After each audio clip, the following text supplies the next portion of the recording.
Okay, നെക്കിൽ തന്നെ നോക്കണേ. ഇവിടെ നോക്കാം, വെറുതെ ഹാർഡായിട്ട് ടുഗദർ ഡൗൺവേർഡ്സ്. യെസ്, ഈ ഹാൻഡ് സെയിം ടേൺ ചെയ്താൽ മതി. Same position. എടുത്തില്ല, പേടിയുണ്ടായിരുന്നു. Hello and welcome to Night Out Talkies. ഇന്ന് എൻ്റെ കൂടെ ഉള്ളത് ട്രിവാൻഡ്രത്തിലെ ക്രാവ് മഗ എക്സ്പേർട്ടായ സെബാസ്റ്റ്യൻ സാറാണ്. Welcome to Night Out Talkies. Krav Maga ഇല്ലെങ്കിൽ സെബാസ്റ്റ്യൻ സാർ എന്താണ്? ആക്ച്വലി ക്രാവ് മഗ അല്ല സ്റ്റാർട്ട് ചെയ്തത് ആദ്യം. ഞാൻ കൊച്ചിലോട്ട് മാർഷൽ ആർട്സ് ഭയങ്കര ഇൻട്രസ്റ്റ് ആയിരുന്നു. അപ്പോൾ അങ്ങനെ ഒരു പാഷനായിട്ടുള്ളതുകൊണ്ട് ഇങ്ങനെ ഈ ഒരു ഫീൽഡിലോട്ട് വന്നതാണ്. സ്റ്റാർട്ടിങ് വന്നിട്ട് 8th സ്റ്റാൻഡേർഡ് തൊട്ട് കരാട്ടെ പഠിച്ചു തുടങ്ങിയത്. അപ്പോൾ അത് കഴിഞ്ഞ് പിന്നെ എയർഫോഴ്സിൽ ജോയിൻ ചെയ്തു. അപ്പോൾ അതിനിടയ്ക്ക് എവിടെയെങ്കിലും ഒക്കെ ചാൻസ് കിട്ടുമ്പോൾ എന്തെങ്കിലും മാർഷൽ ആർട്സ് ഒക്കെ കണ്ടിന്യൂ ചെയ്യുമായിരുന്നു. അപ്പം അതിനിടയ്ക്കാണ് ക്രാവ് മഗയെ പറ്റി കേൾക്കുന്നത്. മറ്റേന്ന് പറഞ്ഞാൽ ഒരു കോമ്പാറ്റ് സ്പോർട്ടാണ്, ഒരു ആർട്ടാണ്. പക്ഷെ സ്ട്രീറ്റിൽ നമുക്കൊരു സിറ്റുവേഷൻ വരുമ്പം ഇതെല്ലാം നമുക്ക് അതുപോലെ എഫക്റ്റീവ്ലി യൂസ് ചെയ്യാൻ പറ്റണമെന്നില്ല. കാരണം ഒരു കോമ്പാറ്റ് സ്പോർട്ട് നമുക്ക് കുറച്ച് റൂൾസ് ഉണ്ട്. Then you will have the same wait category, അങ്ങനെ ഒത്തിരി അതിനകത്ത് റൂൾസ് റെഗുലേഷൻ ഉള്ളതാണ്. അപ്പോൾ സ്ട്രീറ്റിൽ അങ്ങനെയല്ല. അങ്ങനെ സഡൻ ഒരു സിറ്റുവേഷൻ വന്നു കഴിഞ്ഞാൽ എങ്ങനെ ഹാൻഡിൽ ചെയ്യണം എന്നുള്ളൊരു ഇത് ഇങ്ങനെ ക്രാവ് മഗയെ പറ്റി അറിഞ്ഞു. അങ്ങനെയാണ് ക്രാവ് മഗ ഞാൻ പഠിക്കാൻ 2013 സ്റ്റാർട്ട് ചെയ്തതാണ്. പൂനെയിലായിരുന്നു അന്നേരം. അവിടുന്ന് പഠിക്കാൻ തുടങ്ങി. പിന്നെ 18 എയർഫോഴ്സിൽ നിന്ന് റിട്ടയർ ആയി. ആ സമയത്ത് ഇതൊരു പാഷനായിട്ട് തന്നെ ഉണ്ടായിരുന്നുണ്ട്. അത് തന്നെ അങ്ങനെ കണ്ടിന്യൂ ചെയ്ത് അങ്ങനെ ഈ ഫീൽഡിലോട്ട് വന്നതാണ്. അതിന് മുന്നേ എന്തായിരുന്നു ബാക്ക്ഗ്രൗണ്ട്? ചൈൽഡ്ഹുഡൊക്കെ എങ്ങനെയായിരുന്നു? ചൈൽഡ്ഹുഡിൻ്റെ വീട് ശരിക്കും ആലപ്പുഴയാണ്. ഓക്കെ, ആലപ്പുഴ YMCA ടൗണിൽ തന്നെയാണ് അവിടെ. എന്നിട്ട് അപ്പം കൊച്ചിലോട്ട് ഇങ്ങനെ മാർഷൽ ആർട്സിന് താല്പര്യം ഉള്ളതുകൊണ്ട് പഠിക്കണം എന്ന് പറഞ്ഞിട്ട് അങ്ങനെ പറ്റിയിട്ടില്ല. പിന്നെ സ്റ്റാർട്ട് ചെയ്ത സ്കൂളിൽ കരാട്ടെ സ്റ്റാർട്ട് ചെയ്തപ്പോഴാണ് പഠിക്കുന്നത്. അപ്പോൾ അങ്ങനെ അവർ ഭയങ്കര ഒരു കണ്ടിന്യൂവേഷൻ ചെയ്യാനായിട്ടൊരു താല്പര്യം ഉണ്ടായിരുന്നു. അങ്ങനെ അത് കണ്ടിന്യൂ ചെയ്യുന്നു. ഇപ്പോഴും പഠിക്കുന്നു. ഞാൻ എയർഫോഴ്സ് പോലീസിലായിരുന്നു. അതെന്തായിരുന്നു ഇൻസ്പിറേഷൻ എയർഫോഴ്സിൽ കയറാൻ? അത് ഫാദർ ആക്ച്വലി എയർഫോഴ്സിലായിരുന്നു. അങ്ങനെ കൊച്ചിലോട്ട് താല്പര്യം ഉണ്ടായിരുന്നു. ഡിഫൻസ് അങ്ങനെ ഇതിലോട്ട് താല്പര്യം ഉണ്ടായിരുന്നു. അങ്ങനെയാണ് എയർഫോഴ്സിൽ ജോയിൻ ചെയ്തത്. പിന്നെ ഫിറ്റ്നസ് ആ ഒരു ഫീൽഡ് താല്പര്യമുള്ളൊരു ഇത് തന്നെയായിരുന്നു പണ്ട് തൊട്ട്. അതിന് മുമ്പ് ബാസ്കറ്റ്ബോൾ ഉണ്ടായിരുന്നു. സ്കൂൾ ടൈമിൽ ബാസ്കറ്റ്ബോൾ കളിക്കുന്നതായിരുന്നു. അപ്പോൾ അങ്ങനെ ഇതൊരു കണ്ടിന്യൂവേഷനായിട്ട് അങ്ങനെ ഇപ്പോഴും പോകുന്നു. ഇപ്പോഴും പഠിച്ചുകൊണ്ടിരിക്കുന്നത്. ഞാൻ ഇപ്പോഴും പഠിക്കുന്നുണ്ട് മാർഷൽ ആർട്ട്. വേറെ ഗ്രാപ്ലിംഗ് ഒരു ഇതുണ്ട്, ബ്രസീലിയൻ ജിജിറ്റ്സു എന്ന് പറഞ്ഞ്, അത് പഠിക്കുന്നുണ്ട്. അതിനിപ്പോൾ ലാസ്റ്റ് ഇയർ ഡിസംബറിൽ ഒരു ഇവൻറ്റ് ഉണ്ടായിരുന്നു. അത്യാവശ്യം നല്ലൊരു ഇവൻറ്റ്, അബുദാബി കോമ്പാറ്റ് ക്ലബ് എന്ന് പറഞ്ഞു. അപ്പോൾ അതിൽ വന്നിട്ട് 2 ഇവൻറ്റിൽ ഒന്ന് ഗോൾഡും ഉണ്ട്, ഒന്ന് സിൽവറും ഉണ്ട്. So I M learning and teaching, രണ്ടും കൂടെ അവിടെ കണ്ടിന്യൂ ആയിട്ട്. ക്രാവ് മഗയിലേക്കുള്ള എക്സ്പോഷർ എപ്പോഴായിരുന്നു? അത് എപ്പോഴാണ് ഫസ്റ്റ് ഇതിനെ പറ്റിയിട്ട് കേട്ടതും? ഇത് ആക്ച്വലി ഞാൻ ഈ കോളേജ് കഴിഞ്ഞ ടൈമിലാണ്. I think may be around 2000 ആ ടൈമിലൊക്കെയാണ് ഇതിനെപ്പറ്റി കേൾക്കുന്നത്. ലൈക്ക് ഇതുപോലെ ഡെഡ്ലി ഇതാണ് Israeli army. Basically Krav Maga വന്നിട്ട് അൺആംഡ് കോമ്പാറ്റ് എന്നാണ് ഒരു ഹീബ്രു എൻ്റെ ട്രാൻസ്ലേഷൻ വന്നിട്ട്. ഇപ്പോൾ ഇസ്രായേലി ആർമി യൂസ് ചെയ്യുന്ന അൺആംഡ് കോമ്പാറ്റ് സിസ്റ്റമാണ്. അപ്പോൾ അതിൽ വന്നിട്ട് ഒരു റിയലിസ്റ്റിക് ഒരു അറ്റാക്ക് വന്ന് സ്ട്രീറ്റിൽ പറഞ്ഞിട്ടല്ല ഒരു അറ്റാക്ക് ഉണ്ട്, സഡൻ അറ്റാക്ക് ആയിരിക്കും, ദെൻ മൾട്ടിപ്പിൾ അറ്റാക്കേഴ്സ് ആയിരിക്കും. അപ്പോൾ അങ്ങനെയുള്ള സിറ്റുവേഷനിൽ എങ്ങനെ ഹാൻഡിൽ ചെയ്യാം എന്നുള്ളൊരു ഈ ഒരു എഫക്റ്റീവ് മാർഷൽ ആർട്ടാണെന്ന് അങ്ങനെ എവിടെയോ വായിച്ചതാണ്. പിന്നെ എന്നിട്ട് പൂനെയിൽ വന്ന് തന്നെ ഇത് പഠിക്കണം. കാരണം അന്ന് ഇന്ത്യയിൽ വളരെ കുറച്ച് സ്ഥലങ്ങളിലേ ഉള്ളൂ. അപ്പം ഡൽഹി, പൂനെ അങ്ങനെ 2 സ്ഥലത്തേ ഉണ്ടായിരുന്നുള്ളൂ. അപ്പം അങ്ങനെ പൂനെയിലോട്ട് വരുമ്പോൾ തന്നെ ഈ ഒരു കാര്യം പഠിക്കണം എന്നൊരു ആഗ്രഹമായിട്ടാണ് പൂനെയിലോട്ട് വന്നത്. അങ്ങനെ അവിടുന്ന് സ്റ്റാർട്ട് ചെയ്ത് വന്ന ഉടനെ തന്നെ സ്റ്റാർട്ട് ചെയ്തതാണ്. എങ്ങനെയുണ്ടായിരുന്നു അത് തുടങ്ങിയപ്പോൾ ഉള്ള ഒരു എക്സ്പീരിയൻസ്? മനസ്സിൽ വിചാരിച്ച പോലത്തെ ഒരു എക്സ്പീരിയൻസ് ആയിരുന്നു? തുടങ്ങിയുള്ള എക്സ്പീരിയൻസ് ബേസിക്കലി ക്രാവ് മഗ വന്നിട്ട് it's a mix of all martial. നമ്മൾ MMA എന്ന് പറയും. You can say it's MMA with no rules എന്ന് പറയും. അതുകൊണ്ട് തന്നെ ഞങ്ങളിപ്പോൾ MMA പഠിപ്പിക്കുന്നുമുണ്ട്. അപ്പോൾ അന്ന് സ്റ്റാർട്ട് ചെയ്തപ്പോൾ എനിക്ക് ഓൾറെഡി കരാട്ടെ ഒരു ബ്ലാക്ക് ബെൽറ്റ് ഉണ്ടായിരുന്നു. അപ്പോൾ ഇതിൻ്റെ ഒരു കൺസെപ്റ്റ് വന്നിട്ട് നമ്മൾ ഒരു സിറ്റുവേഷൻ വന്നു കഴിഞ്ഞാൽ ഫൈറ്റ് ചെയ്യുക, അവരെ എല്ലാവരും ഇടിച്ചിടുക, ആ ഒരു ഇതല്ല. ഓടി രക്ഷപ്പെടാൻ പറ്റുമെങ്കിൽ ഓടുക, അതാണ് ഫസ്റ്റ് ഇത്. ഈവൻ ആഫ്റ്റർ അറ്റാക്കിങ് സമ്മൺ അവർ പഠിപ്പിക്കുന്നതിൻ്റെ ഫസ്റ്റ് സ്കാൻ, വേറെ സറൗണ്ടിങ്സ് നോക്കുക, വേറെ എന്തെങ്കിലും അറ്റാക്കേഴ്സ് ഉണ്ടോ, ആരെങ്കിലും ഉണ്ടോ, അല്ലെങ്കിൽ anything you can use as weapon or anything അവിടെ നമുക്ക് നമ്മളെ പ്രൊട്ടക്ട് ചെയ്യാനായിട്ട് ഷീൽഡ് ചെയ്യാൻ യൂസ് ചെയ്യാൻ പറ്റുന്നുണ്ടോ, ആൻഡ് യു റൺ. അപ്പോൾ എൻ്റെ ഫസ്റ്റ് തോട്ട് ഇതൊക്കെ ഇത്രയും പഠിച്ചിട്ട് ഓടാനാണെങ്കിൽ പിന്നെ ഇത് പഠിക്കേണ്ട കാര്യമുണ്ടോ എന്നായിരുന്നു. പക്ഷെ പിന്നെയാണ് നമ്മൾ, കാരണം കരാട്ടെ എന്ന് പറയുമ്പോൾ അതൊരു കോമ്പാറ്റ് സ്പോർട്ടാണെങ്കിൽ അവിടെ നമ്മൾ ഈ ഒരു രീതിയിലുള്ള ഫൈറ്റിങ്ങിന് വേണ്ടിയിട്ടല്ല നമ്മൾ പ്രാക്ടീസ് ചെയ്യുന്ന പ്രിപ്പയർ ചെയ്യുന്നത്. അപ്പോൾ പിന്നെയാണ് ഇതിൻ്റെ ഒരു സീരിയസ്നെസ്. കാരണം സ്ട്രീറ്റിൽ ഇറ്റ്സ് അൺപ്രഡിക്റ്റബിൾ. നമ്മൾ ചിലപ്പോൾ ഒരാളെ കാണത്തുള്ളൂ, നമ്മളെക്കാളും സൈസ് കുറവായിരിക്കും, പക്ഷേ അയാളുടെ കൂടെ 5-6 പേര് വേറെ കാണും. അവരുടെ കയ്യിൽ ചിലപ്പോൾ എന്തെങ്കിലും എനിത്തിക്കാൻ യൂസ് ആസ് വെപ്പൺ, എന്തെങ്കിലും ഒരു സാധനം എടുത്തിട്ട് അടിച്ചു കഴിഞ്ഞു. അപ്പോൾ ആ ഒരു ആംഗിളിലോട്ട് വരുന്ന അന്നേരമാണ്. ഒരു കോമ്പാറ്റ് സ്പോർട്ട് എന്ന് പറഞ്ഞാൽ എപ്പോഴും 1-on-1 ഫൈറ്റ്, മറ്റേയാളെ ഇടിച്ച് താഴെ ഇടണം, ജയിക്കണം, മെഡൽ മേടിക്കണം. ഇതിൻ്റെ mind set survive. If at all you have to attack, end the fight as quickly as possible and escape. ഈ ഒരു കൺസെപ്റ്റാണ് ക്രാവ് മഗയിലുള്ളത്. ആ ഒരു ഡിഫറൻസ് ഭയങ്കര ഒരു ലൈക്ക് ഐ ഓപ്പണർ ടൈപ്പ് ആയിരുന്നു ആ സമയം. നമ്മൾ ഇങ്ങനെ ഒരു ആംഗിളിൽ നോക്കത്തില്ല. നമ്മൾ പഠിക്കും, ഇത് പഠിച്ചു കഴിഞ്ഞാൽ നമുക്ക് ഈ പറഞ്ഞു ആരെ വേണമെങ്കിലും ഇത് ചെയ്യാൻ, അത്ര ഒരു മെച്യൂരിറ്റി ഉള്ളു ഞാൻ സ്റ്റാർട്ട് ചെയ്ത സമയത്ത്. പിന്നെയാണ് പഠിച്ചു വരുമ്പോഴാണ് ഇങ്ങനെയുള്ള സിറ്റുവേഷൻ എന്തുകൊണ്ട് അവോയ്ഡ് ചെയ്യണം എന്നുള്ള കാര്യങ്ങൾ അതാണ് നമ്മൾ കൂടുതലും എംഫസൈസ് ചെയ്യുന്നത്. Don't get into a fight ഒരിക്കലും. അവോയ്ഡ് ചെയ്യാൻ പറ്റിയ സോറി പറഞ്ഞിട്ട് പോയാലും കുഴപ്പമില്ല, ആ ഒരു രീതിയിലാണ്. ഓക്കെ. അപ്പോൾ ആദ്യം പഠിച്ചപ്പം എങ്ങനെയായിരുന്നു ആ ഒരു എക്സ്പീരിയൻസ്? ലൈക്ക് നമ്മളൊരു ആർട്ടിഫിഷ്യൽ സറൗണ്ടിങ്ങിലാണല്ലോ പഠിക്കുന്നത്, അപ്പോൾ ആ എക്സ്പെക്റ്റേഷൻസ് എന്തായിരുന്നു? മനസ്സിലായി. അപ്പം അതിനകത്ത് നമ്മൾ പഠിക്കുന്ന സമയത്ത് ഞാൻ പറഞ്ഞപ്പോൾ വിത്തൗട്ട് റൂൾസ് ആണ്. അപ്പം അങ്ങനെ വരുമ്പോൾ നമുക്ക് ഒരിക്കലും ഇതിൽ ഫോക്കസ് ചെയ്യുന്ന പറഞ്ഞാൽ സോഫ്റ്റ് ടാർഗറ്റ്സിൽ അറ്റാക്ക് ചെയ്യുക. അപ്പോൾ അതിനകത്ത് നമുക്ക് ഒരിക്കലും നമ്മുടെ ഒരു പാർട്ട്ണറുമായിട്ട് ഒരു 100% എഫക്റ്റീവ്ലി അങ്ങോട്ട് ആ ഒരു ഫുൾ പവറിൽ ചെയ്യാൻ പറ്റത്തില്ല. ലിമിറ്റേഷൻസ് ഉണ്ട്. ലൈക്ക് ഇപ്പം ഗ്രോയിൻ കിക്സ് അല്ലെങ്കിൽ ഐ ഗോജിങ്, ത്രോട്ട് പഞ്ച്, അതൊക്കെ ആ രീതിയിൽ ചെയ്യാനുള്ള ലിമിറ്റേഷൻസ് ഉണ്ട്. അപ്പോൾ അത് നമ്മൾ പഠിക്കുന്ന ഇപ്പോൾ MMA മിക്സഡ് മാർഷൽ ആർട്സിനകത്ത് അതൊരു പ്രോപ്പർ ഒരു എൻവയറമെൻറ്റിൽ ഫൈറ്റ് ചെയ്യാം. സോ ബേസിക്കലി നമ്മളിപ്പോൾ ചെയ്യുന്ന കൺസെപ്റ്റ് എന്ന് പറഞ്ഞാൽ യു ഫൈറ്റ് വിത്ത് റൂൾസ്, അത് പഠിക്കുക. Then you learn to break the rules. ഒരു സിറ്റുവേഷൻ വന്നാൽ you should how to break the rules എന്നൊരു രീതിയിൽ. അപ്പോൾ അന്നേരം പഠിക്കുമ്പോൾ തന്നെ നമുക്ക് ഈ പറഞ്ഞ സിറ്റുവേഷൻ വരുമ്പോൾ നോർമലി എന്ത് വരും, നമ്മളൊരു അഡ്രിനലിൻ റഷ് വരുമ്പോൾ ഭയങ്കരമായിട്ട് പാനിക് ആവും. അങ്ങനെ സിറ്റുവേഷൻ വരുമ്പോൾ സപ്പോസ് ഇപ്പോൾ നമ്മൾ ഒറ്റയ്ക്ക് നടന്നു പോകും, ഇപ്പോൾ ഒരു വിജനമായിട്ടുള്ള വഴി ഇങ്ങോട്ട് നടന്നു വരുവാണ്, ആരെങ്കിലും നമ്മളെ ഫോളോ 2-3 പേരുണ്ട് ഫോളോ ചെയ്യുന്ന, നമ്മുടെ ഹാർട്ട് ബീറ്റ് കൂടും, അപ്പോടെ നമ്മൾ പാനിക് ആവും. അപ്പോൾ ആ ഒരു സിറ്റുവേഷൻ വരുന്ന അത് നമ്മൾ റീഎനാക്ട് ചെയ്യും. ലൈക്ക് ആ ഒരു രീതിയിൽ അതിന് നമ്മുടെ ഹാർട്ട് ബീറ്റ് കൂട്ടാൻ ജസ്റ്റ് ചെറിയ സ്ട്രെസ് കൊടുത്താൽ ഒരു 5 പുഷപ്സ് ചെയ്യുക immediately, then somebody is going to simulate the attack. ആ രീതിയിൽ ചെയ്യുമ്പോൾ ആ ഒരു എൻവയറമെന്റിലോട്ട് നമ്മൾ ഗെറ്റിംഗ് യൂസ് ടു ഇറ്റ്. ഒരു സിറ്റുവേഷൻ വരുമ്പോൾ പാനിക് ആകാതെ അവരുടെ അഡ്രിനലിൻ റഷ് വന്നു കഴിഞ്ഞാൽ അതെങ്ങനെ ഹാൻഡിൽ ചെയ്യാം എന്നുള്ള രീതിയിലാണ് ട്രെയിനിങ് പോകുന്നത്. ഓക്കെ. അപ്പോൾ എപ്പോഴും ഈ സിമുലേറ്റ് ചെയ്തിട്ടാണ് അല്ലേ, ഹാർട്ട് ബീറ്റ് കൂട്ടിയിട്ടാണ്? കാരണം നോർമൽ നമ്മളിപ്പം വളരെ റിലാക്സ്ഡ് ആയിട്ടിരിക്കുമ്പം അതുപോലെ നമുക്ക് ഈസി ആയിട്ട് നമുക്ക് വേണേൽ ചെയ്യാൻ പറ്റും. പക്ഷെ അണ്ടർ പ്രഷറിൽ വരുമ്പോൾ ഇറ്റ് ഷുഡ് ബിക്കം ലൈക്ക് ഒരു മസിൽ മെമ്മറി. അവിടെ ആലോചിച്ച് എന്ത് ചെയ്യണം. ബേസിക്കലി ക്രാവ് മഗയിൽ നമ്മുടെ സിമ്പിൾ, നമ്മുടെ നാച്ചുറൽ റിഫ്ലക്സ് ആണ്, അതിനെ ഡെവലപ്പ് ചെയ്തെടുക്കുകയാണ്. അപ്പോൾ അവിടെ you don't have to think and react. എന്താണോ നമ്മൾ ഇൻസ്റ്റിങ്ക്റ്റീവ്ലി ചെയ്യുന്നത് അതിന് ചെറിയ മോഡിഫിക്കേഷൻ ചെയ്ത് ചെയ്യുന്നേ ഉള്ളൂ. സോ അങ്ങനെ വരുമ്പം ഓരോ പേഴ്സണും ക്രാവ് മഗ വ്യത്യാസമാണോ? ഓരോ പേഴ്സണും പഠിക്കുന്നത് എന്ന് വെച്ചാൽ നമ്മുടെ ഓരോരുത്തരുടെയും റിഫ്ലെക്സസ് വ്യത്യാസമാണല്ലോ. അപ്പം അതിന് കേറ്റർ ചെയ്തിട്ടാണോ പഠിപ്പിക്കുന്നത്? റിഫ്ലെക്സ് ഇൻ ദ സെൻസ് ഇപ്പോൾ നമ്മളിപ്പോൾ ഒരാൾ നമ്മുടെ ഫേസിൽ ടച്ച് ചെയ്യുമ്പോൾ നമ്മുടെ ഇമീഡിയറ്റ് റിയാക്ഷൻ ഫേസ് മാറ്റും കൈകൊണ്ട്. അതിപ്പോൾ എത്ര അൺട്രെയിൻഡ് ആൾക്കാരാണ് നമ്മുടെ റിയാക്ഷൻ അതായിരിക്കും. ഫേസിലോട്ട് കൈ വരുമ്പോൾ ഫേസ് മാറ്റുക, ഇത് തന്നെ. അല്ല ഇപ്പം ലൈക്ക് ഒരു സർക്കുലർ ഇവിടുന്ന് സൈഡിനെ ടച്ച് ചെയ്യുന്ന ആൾക്കാർ ടച്ച് ചെയ്യരുന്ന്. അപ്പോൾ ഈ എത്ര ട്രെയിനിങ്ങിൽ ഇതൊക്കെ ഈ റിയാക്ഷൻ സെയിം ആണ്. നമ്മളിപ്പോൾ കണ്ണിലോട്ട് ഓടാൻ വരുമ്പോൾ കണ്ണടക്കുക എന്ന് പറഞ്ഞാൽ അതിന് വെച്ചിട്ട് തന്നെയാണ് ഡെവലപ്പ് ചെയ്യുന്നത്. അത് ഓൾമോസ്റ്റ് എല്ലാവർക്കും നമ്മുടെ ഒരു നാച്ചുറൽ റിയാക്ഷൻസ് സെയിം ആണ്, എല്ലാവരുടെയും സെയിം ആണ്. ക്രാവ് മഗ പഠിക്കാൻ എത്ര നാളെടുക്കും? ഒരു മാർഷൽ ആർട്സ് അല്ലെങ്കിൽ യൂണിവേഴ്സിറ്റി നമുക്ക് ഒരിക്കലും കംപ്ലീറ്റ് ആയിട്ട് പഠിച്ചു എന്ന് പറയാൻ പറ്റത്തില്ല. നമ്മൾ ഫോക്കസ് ചെയ്യുന്ന പറഞ്ഞൊരു അതാണ് ഞങ്ങൾ MMA കൂടെ ചെയ്യിക്കുന്നത്. മിക്സഡ് മാർഷൽ ആർട്സ് ആകുമ്പോൾ അതൊരു കോമ്പാറ്റ് സ്പോർട്ടാണ്. അത് യു ക്യാൻ പ്രാക്ടീസ് കണ്ടിന്യൂസ്ലി. അതിൻ്റെ കൂടെ ഇത് കുറച്ച് സിമ്പിൾ ടെക്നിക്സ് ആണ്. പക്ഷേ ഈ ടെക്നിക്ക് മാത്രം പഠിച്ചുകൊണ്ട് നമുക്കിത് എഫക്റ്റീവ്ലി ചെയ്യാൻ പറ്റണമെന്നില്ല. അതിൻ്റെ കൂടെ ഈ സ്പാറിങ്, ഫൈറ്റിംഗ്, ഇതെല്ലാം നമ്മൾ പ്രോപ്പർ ഗിയറൊക്കെ ഇട്ടിട്ട് അത് കണ്ടിന്യൂ ചെയ്യുന്നുണ്ട്. അതിൻ്റെ കൂടെ ഗ്രാപ്ലിംഗ് ഉണ്ട്. Grappling is like sports, wrestling, judo, അതൊക്കെ പോലെ. അപ്പോൾ അതിൽ നമുക്ക് ഫുൾ സ്ട്രെങ്ത് യൂസ് ചെയ്യാം. പഞ്ചിങ് കിക്ക് നമുക്ക് ഒരാളെ ഫുൾ സ്ട്രെങ്ത്തിൽ നമ്മുടെ പാർട്ട്ണറിനെ ഇടിക്കാൻ പറ്റത്തില്ല, ലിമിറ്റേഷൻസ് ഉണ്ട്. അപ്പോൾ ഇത് യൂസ് ചെയ്യുന്നുണ്ട്. അപ്പോൾ ഇതെല്ലാം കൂടെ കമ്പൈൻ ചെയ്ത് പോകുന്ന നോർമലി ഒരു 3 to 6 months. 3 to 6 months ഓരോരുത്തർ ഫിറ്റ്നസ് ലെവൽ. ചിലപ്പോൾ എന്തെങ്കിലും ഓൾറെഡി നല്ല ഫിറ്റ്നസ് ഉള്ളവരായിരിക്കാം. അല്ലാതെ ഫിറ്റ്നസ് ഉണ്ടെങ്കിൽ മാത്രമേ പഠിക്കാൻ പറ്റത്തുള്ളൂ എന്നല്ല. പക്ഷെ ഒരു 6 months കൊണ്ട് ബേസിക് നമുക്കൊരു അത്യാവശ്യം സ്ട്രീറ്റിൽ വരുന്ന കുറേ കോമൺ അറ്റാക്സ് ഉണ്ട്. ആ പാറ്റേൺ എങ്ങനെ ഹാൻഡിൽ ചെയ്യണമെന്നാണ് ക്രാവ് മഗയിൽ നമ്മൾ പഠിക്കുന്നത്. 6 months ആകുമ്പോൾ നമുക്ക് സ്ട്രീറ്റിൽ ഏകദേശം ഒരു ഐഡിയ കിട്ടും. First of all you will know why it is important to avoid എന്നുള്ള കാര്യം മനസ്സിലാവും.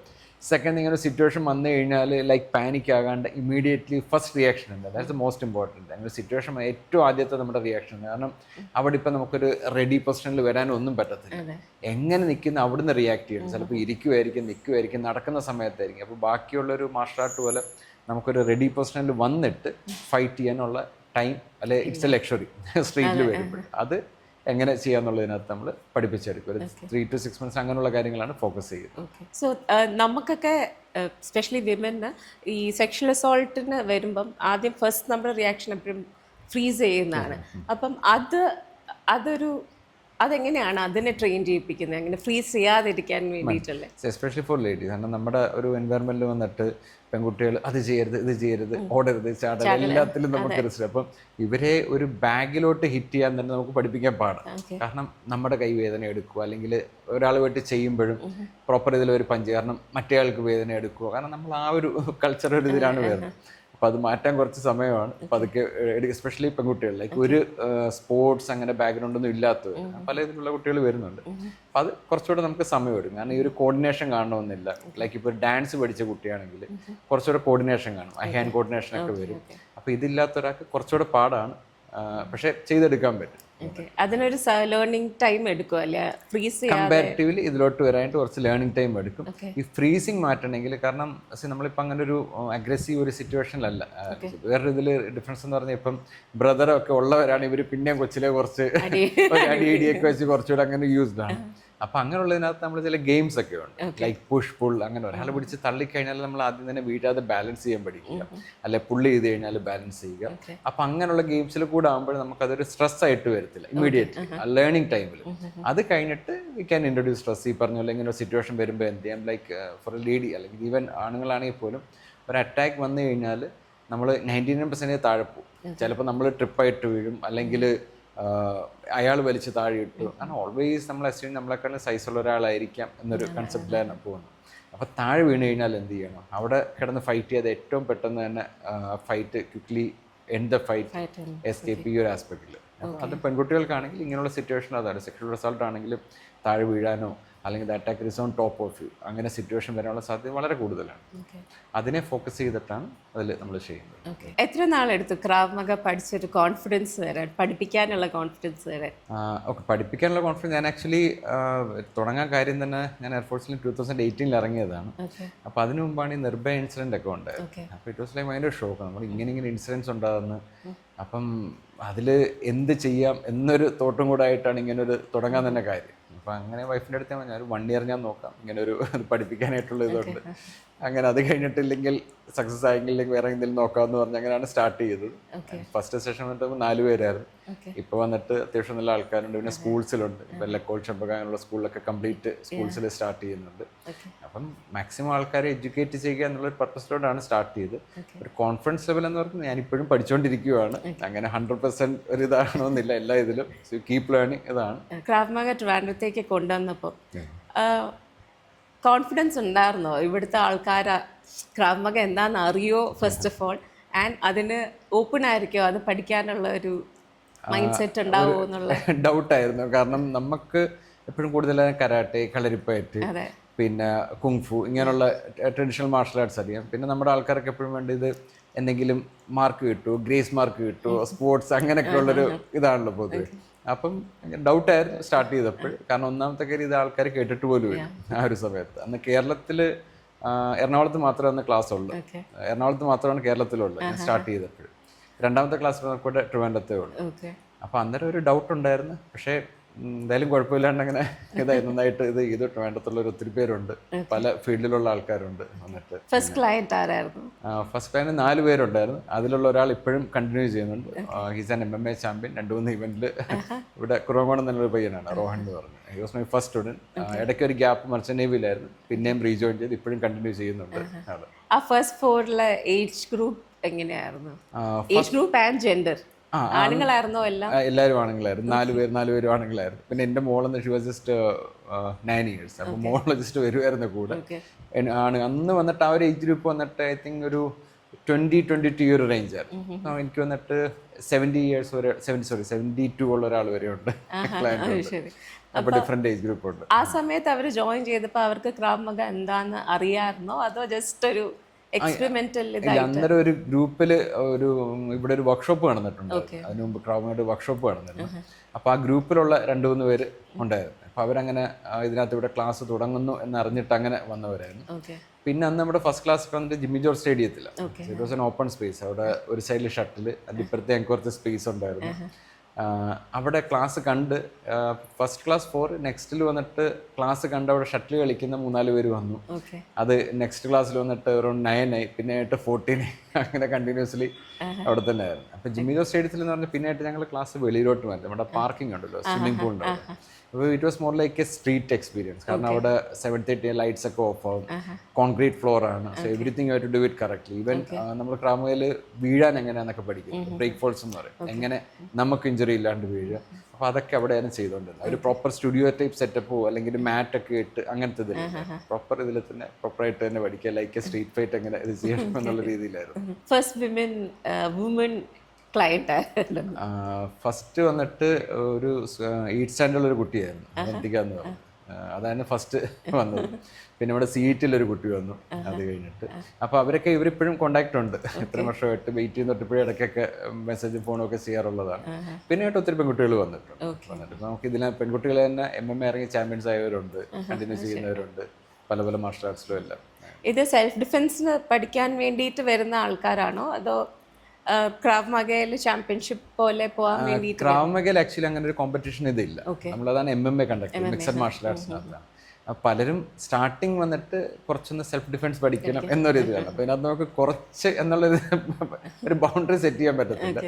അപ്പോൾ അങ്ങനെയാണ് സ്റ്റാർട്ട് ചെയ്യുന്നത്. കാരണം അവിടുന്ന് സ്റ്റാർട്ട് ചെയ്ത് ഒരു കോമ്പറ്റീഷൻ ഞാൻ എപ്പോഴും എംഫസൈസ് ചെയ്യുന്നത് പറഞ്ഞു കഴിഞ്ഞാൽ നമുക്ക് as close to a realistic scenario ഒരു കോമ്പറ്റീഷനാണ്.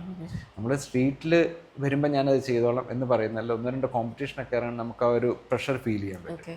കാരണം അവിടെ ഒരു സിറ്റുവേഷൻ വന്നു കഴിഞ്ഞാൽ if at all you want to stop, അവിടെ ഓപ്ഷൻ ഉണ്ട് കോമ്പറ്റീഷൻ, റെഫറി ഉണ്ട്, കോച്ചിന് സ്റ്റോപ്പ് ചെയ്യാം ഒരു ഫൈറ്റ് വേണമെങ്കിൽ, അത് ഒരു ബാഡ് ഇതിലോട്ട് കോച്ചിന് വേണ്ടി. പക്ഷേ സ്ട്രീറ്റിൽ അതൊന്നുമില്ല. അപ്പോൾ അറ്റ്ലീസ്റ്റ് ഒരു കോമ്പറ്റീഷനെ പ്രഷറും ഒക്കെ എക്സ്പീരിയൻസ്, അതാണ് ഏറ്റവും ക്ലോസ് ആയിട്ട് റിയലിസ്റ്റിക്. നമ്മൾ ക്ലാസ്സിൽ ചെയ്യുമ്പോൾ നമ്മുടെ പാർട്ണർ, ട്രെയിനിങ് പാർട്ണർ നമ്മളെ അറിയാം, അല്ലെങ്കിൽ നമ്മളൊരു കംഫർട്ടബിൾ ആയിട്ടുള്ള എൻവയറമെന്റ് ആണ്. മറ്റേന്ന് പറഞ്ഞാൽ ഇത്ര ആൾക്കാർ കാണാൻ നിൽക്കുന്നു, ഒത്തിരി സ്പെക്ടേറ്റേഴ്സ് ഉണ്ട്, ദെൻ കേജ് അല്ലെങ്കിൽ റിംഗ്, അവിടെ നിങ്ങൾ 2 പേര്, റഫറി മാത്രമേ ഉള്ളൂ. ആ ഒരു പ്രഷറും ഒക്കെ ഫീൽ ചെയ്യാൻ വളരെ ഹെൽപ്ഫുൾ ആണ്. അത് ഞാൻ എപ്പോഴും അഡ്വൈസ് ചെയ്യുന്നതാണ്, അത് കൂടെ എക്സ്പ്ലോർ ചെയ്യുക. ക്രാവ് മഗയ്ക്ക് ആസ് സച്ച് കോമ്പറ്റീഷൻ ഇല്ല. MMA അതുകൊണ്ട് ഞങ്ങൾ ഫോക്കസ് ചെയ്യുന്നത്. അതുകൊണ്ട് പിന്നെ MMA പിന്നെ ഞാൻ സ്റ്റാർട്ട് ചെയ്ത് പഠിക്കാൻ തുടങ്ങി. അങ്ങനെ അതെല്ലാം എൻ്റെ പാർട്ടായിട്ട് ഗ്രാപ്ലിംഗ്, കിക്ക് ബോക്സിംഗ്, ബോക്സിംഗ് എല്ലാം അങ്ങനെ ഞാനും പഠിക്കുന്നു, ഇതെല്ലാം അങ്ങനെ കണ്ടിന്യൂ ചെയ്തുകൊണ്ടിരിക്കും. സാറിന് എപ്പോഴെങ്കിലും ഇത് യൂസ് ചെയ്യാൻ പറ്റിയിട്ടുണ്ടോ on the street? Krav Maga self defence ആയിട്ട് എപ്പോഴെങ്കിലും അങ്ങനെ ഒരു പഠിച്ചു കഴിഞ്ഞിട്ട് ആവശ്യം വന്നിട്ടില്ല. കാരണം പഠിച്ചു കഴിയുമ്പോൾ നമ്മൾ എപ്പോഴും അവോയ്ഡ് ചെയ്യാൻ നോക്കുകയാണ്. ഇപ്പം ഇത്രയൊക്കെ അറിയെങ്കിലും സോറി പറഞ്ഞിട്ട് പോകാനേ നോക്കത്തില്ല. കാരണം അതിൻ്റെ ലീഗൽ കോംപ്ലിക്കേഷൻസ് ആണ്, മെഡിക്കൽ, ചിലപ്പം നമുക്ക് എന്തെങ്കിലും ഇഞ്ചുറി വന്നിരിക്കാം. കാരണം there is always a smarter person തന്നെ സ്ട്രീറ്റിൽ. Yes, I am the best എന്ന് പറയാൻ പറ്റത്തില്ല. ഒരു കോമ്പറ്റീഷൻ ആണ്, നമുക്കറിയാം നമ്മുടെ ലെവൽ എന്താണ്. ഒപ്പണന്റിന് എസ്പെഷ്യലി പ്രൊഫഷണൽ ലെവലൊക്കെ പോകും, അവർക്ക് ഒപ്പണന്റിനെ അറിയാം, അവരുടെ ട്രെയിനിങ് വീഡിയോസ് അവൈലബിൾ ആണ്. പക്ഷെ ഇതെന്ന് പറയുമ്പോൾ നമുക്കറിയത്തില്ല നമ്മുടെ ഒപ്പണന്റ് എന്താണ്, അല്ല what is capable of doing, അവരുടെ മൈൻഡ് സെറ്റ് എന്താണ്, മേ ബി ഡ്രഗ്സ് യൂസ് ചെയ്തിട്ടായിരിക്കാം. അപ്പോൾ ഇപ്പോഴത്തേതാണെങ്കിൽ സോറി പറഞ്ഞിട്ട് പോകാൻ നോക്കുക, അതായിരിക്കും ചെയ്യുന്നത്. എപ്പോഴെങ്കിലും സ്റ്റുഡൻസിന് ഇങ്ങനെ യൂസ് ചെയ്യേണ്ടി വന്നിട്ടുണ്ടോ? അങ്ങനെ എന്തെങ്കിലും എക്സ്പീരിയൻസ്? അങ്ങനൊരു ചെറിയ ഇൻസിഡൻസ് ലൈക്ക് അങ്ങനെ ഒരു ഭയങ്കര ബാഡ് ഒരു ഇതിലോട്ട് പോയിട്ടില്ല. കാരണം ഫൈറ്റിനെക്കാളും കൂടി നമ്മൾ എംഫസൈസ് ചെയ്യുന്ന അവോയ്ഡ് ദ സിറ്റുവേഷൻ. ലൈക്ക് ഒരു പൊട്ടൻഷ്യൽ ത്രെട്ട് ഉണ്ടെങ്കിൽ അത് അവോയ്ഡ് ചെയ്യുക, അതിലോട്ട് കൂടുതൽ ഇൻവോൾവ് ആകാതിരിക്കുക, ആ ഒരു ആംഗിളിലാണ് ഫോക്കസ് ചെയ്യുക. അപ്പോൾ അതുകൊണ്ട് തന്നെ ഇത്രയും പേര് പഠിപ്പിച്ചിട്ടും 1-2 ഇഷ്യൂസ് ഉണ്ടായിട്ടുണ്ട്, കുട്ടികളൊന്നും പറഞ്ഞിട്ടുണ്ട്. പക്ഷെ അവർ തന്നെ പറഞ്ഞ ആ ഒരു പ്രസൻസ് ഓഫ് മൈൻഡ് വന്നതുകൊണ്ട് അവിടുന്ന് എസ്കേപ്പ് ചെയ്യാൻ പറ്റി സിറ്റുവേഷൻ വന്നിട്ട്. അത് എസ്കേപ്പ് ചെയ്യാനും ഐ മീൻ അതൊരു സ്കില്ലാണോ ആ ഒരു സിറ്റുവേഷൻ? ആ ഒരു സിറ്റുവേഷനിൽ നമ്മൾ പാനിക് ആണ്, മാം നേരത്തെ പറഞ്ഞാൽ ഫ്രീസ് ആകാതെ അവിടുന്ന് പെട്ടെന്ന് പോകാൻ പോര് എന്നുള്ളത്. അങ്ങനെ ഒരു കുട്ടി എൻ്റെ അടുത്ത് പറഞ്ഞിട്ടുണ്ട്, ഇൻസിഡൻറ്റ് ഉണ്ടായി പറഞ്ഞിട്ടുണ്ട്, മെൻഷൻ ചെയ്തതാണ്. അപ്പോൾ ഇതുപോലൊരു മെയിൽ ഫ്രണ്ട് തന്നെ ആയിരുന്നു. അങ്ങനൊരു അറ്റംപ്റ്റ് വന്നിട്ട് she was able to push him off, അവിടുന്ന് ഇറങ്ങി ഓടാൻ പറ്റി. അപ്പോൾ പലപ്പോഴും അറ്റാക്ക് നമ്മൾ അറിയാവുന്നവരായിരിക്കും, എപ്പോഴും സ്ട്രേഞ്ചേഴ്സ് ആണോന്നില്ല. പക്ഷെ ആ ഒരു സമയത്ത് ഒരു പ്രസൻസ് ഓഫ് മൈൻഡ് ഇങ്ങനെ ചെയ്തുകൊണ്ടാണെന്ന് പറഞ്ഞ് എൻ്റെ അടുത്ത് വിളിച്ച് പറഞ്ഞായിരുന്നു.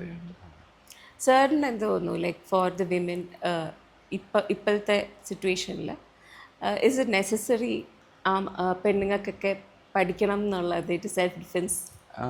എല്ലാവർക്കും ആവശ്യമാണ്, പെൺകുട്ടികൾ മാത്രമല്ല, ആൺകുട്ടികൾക്കും എല്ലാവർക്കും. കാരണം നമ്മൾ സിറ്റുവേഷൻ വന്നു കഴിഞ്ഞാൽ we are not at all prepared. കാരണം നമുക്ക് തോന്നും യെസ്, ഈവൻ നല്ല ഫിറ്റായിട്ടുള്ള ആൾക്കാർ പോലും ജിമ്മിൽ പോകുന്ന സ്ട്രെങ്ത്, അത് it's A total different thing. കാരണം എനിക്കിവിടെ ഫൈറ്റേഴ്സ് ഉണ്ട് 50-60 കിലോ ഉള്ളവർ, ലിറ്ററലി സ്റ്റാഷ് ചെയ്യാൻ പറ്റി 80-90 കിലോ ഒക്കെ ഭയങ്കര സൈസുള്ളവരെ. കാരണം നമ്മളൊരു ചെയ്യുന്ന കാണുമ്പോൾ അറിയാം, അന്നേരമാണ് നമുക്ക് മനസ്സിലാവും. അപ്പോൾ സ്ട്രീറ്റിൽ ചിലപ്പോൾ ഇവരെക്കാട്ടിലും നന്നായിട്ട് ചെയ്യുന്നവർ, ഒരു ട്രെയിനിങ്ങും ഇല്ലാത്തവർ ചിലപ്പോൾ കാണും. You never know. അപ്പോൾ it's better to prepare. It's like a tool. നമുക്ക് ആവശ്യം വന്നാൽ മാത്രം എടുത്ത്, ആവശ്യമില്ലെങ്കിൽ അത് കാരണത്തൊക്കെ നമ്മൾ ടൂളുകൾ വെച്ചിരിക്കുന്ന പോലെ അതവിടെ ഇരുന്നോളൂ. ബെറ്റർ ടൂളാണ്. കാരണം പെൺകുട്ടികൾക്ക് മാത്രമല്ലെന്ന് പറയാൻ കാരണം ഇപ്പോൾ റീസെൻ്റ്ലി ഇപ്പോൾ തമിഴ്നാട് ഒരു ഇൻസിഡൻറ്റ് റീൽസ് എടുക്കാൻ വേണ്ടിയിട്ട് ഒരു പയ്യനെ ചുമ്മാ കൂട്ടിയിട്ട് ഒരു മൈഗ്രൻ്റ് ലേബറിനെ കുറച്ച് പിള്ളേർ ചേർന്ന് ഭയങ്കര വയലൻ്റ് ആയിട്ട് അറ്റാക്ക് ചെയ്തു. അപ്പോൾ റീൽസ് എടുക്കാൻ വേണ്ടിയിട്ട് ആൾ മരിച്ചുപോയി. അപ്പം അങ്ങനെയൊക്കെയുള്ള സിറ്റുവേഷൻ ആർക്കും എപ്പോൾ വേണമെങ്കിലും എന്ത് വേണമെങ്കിലും സംഭവിക്കാം. നമുക്ക് അങ്ങനെ ബെറ്റർ ടു പ്രിപ്പയർഡ് അത്രേ ഉള്ളൂ. ഇതെങ്ങനെ മാസസിൽ എത്തിക്കാൻ പറ്റും? നമുക്കിപ്പോൾ വന്നിട്ട് നമ്മൾ വർക്ക്ഷോപ്സ് കണ്ടക്ട് ചെയ്യാറുണ്ട്. ലൈക്ക് ടെക്നോ പാർക്കിനുള്ള വർക്ക്ഷോപ്സ് ഉണ്ട്, അല്ലെങ്കിൽ ചില ജിംസുമായിട്ടൊക്കെ ചേർന്നവർ വർക്ക്ഷോപ്പ്, അങ്ങനെ പല രീതിയിൽ ഇത് ചെയ്യുന്നു.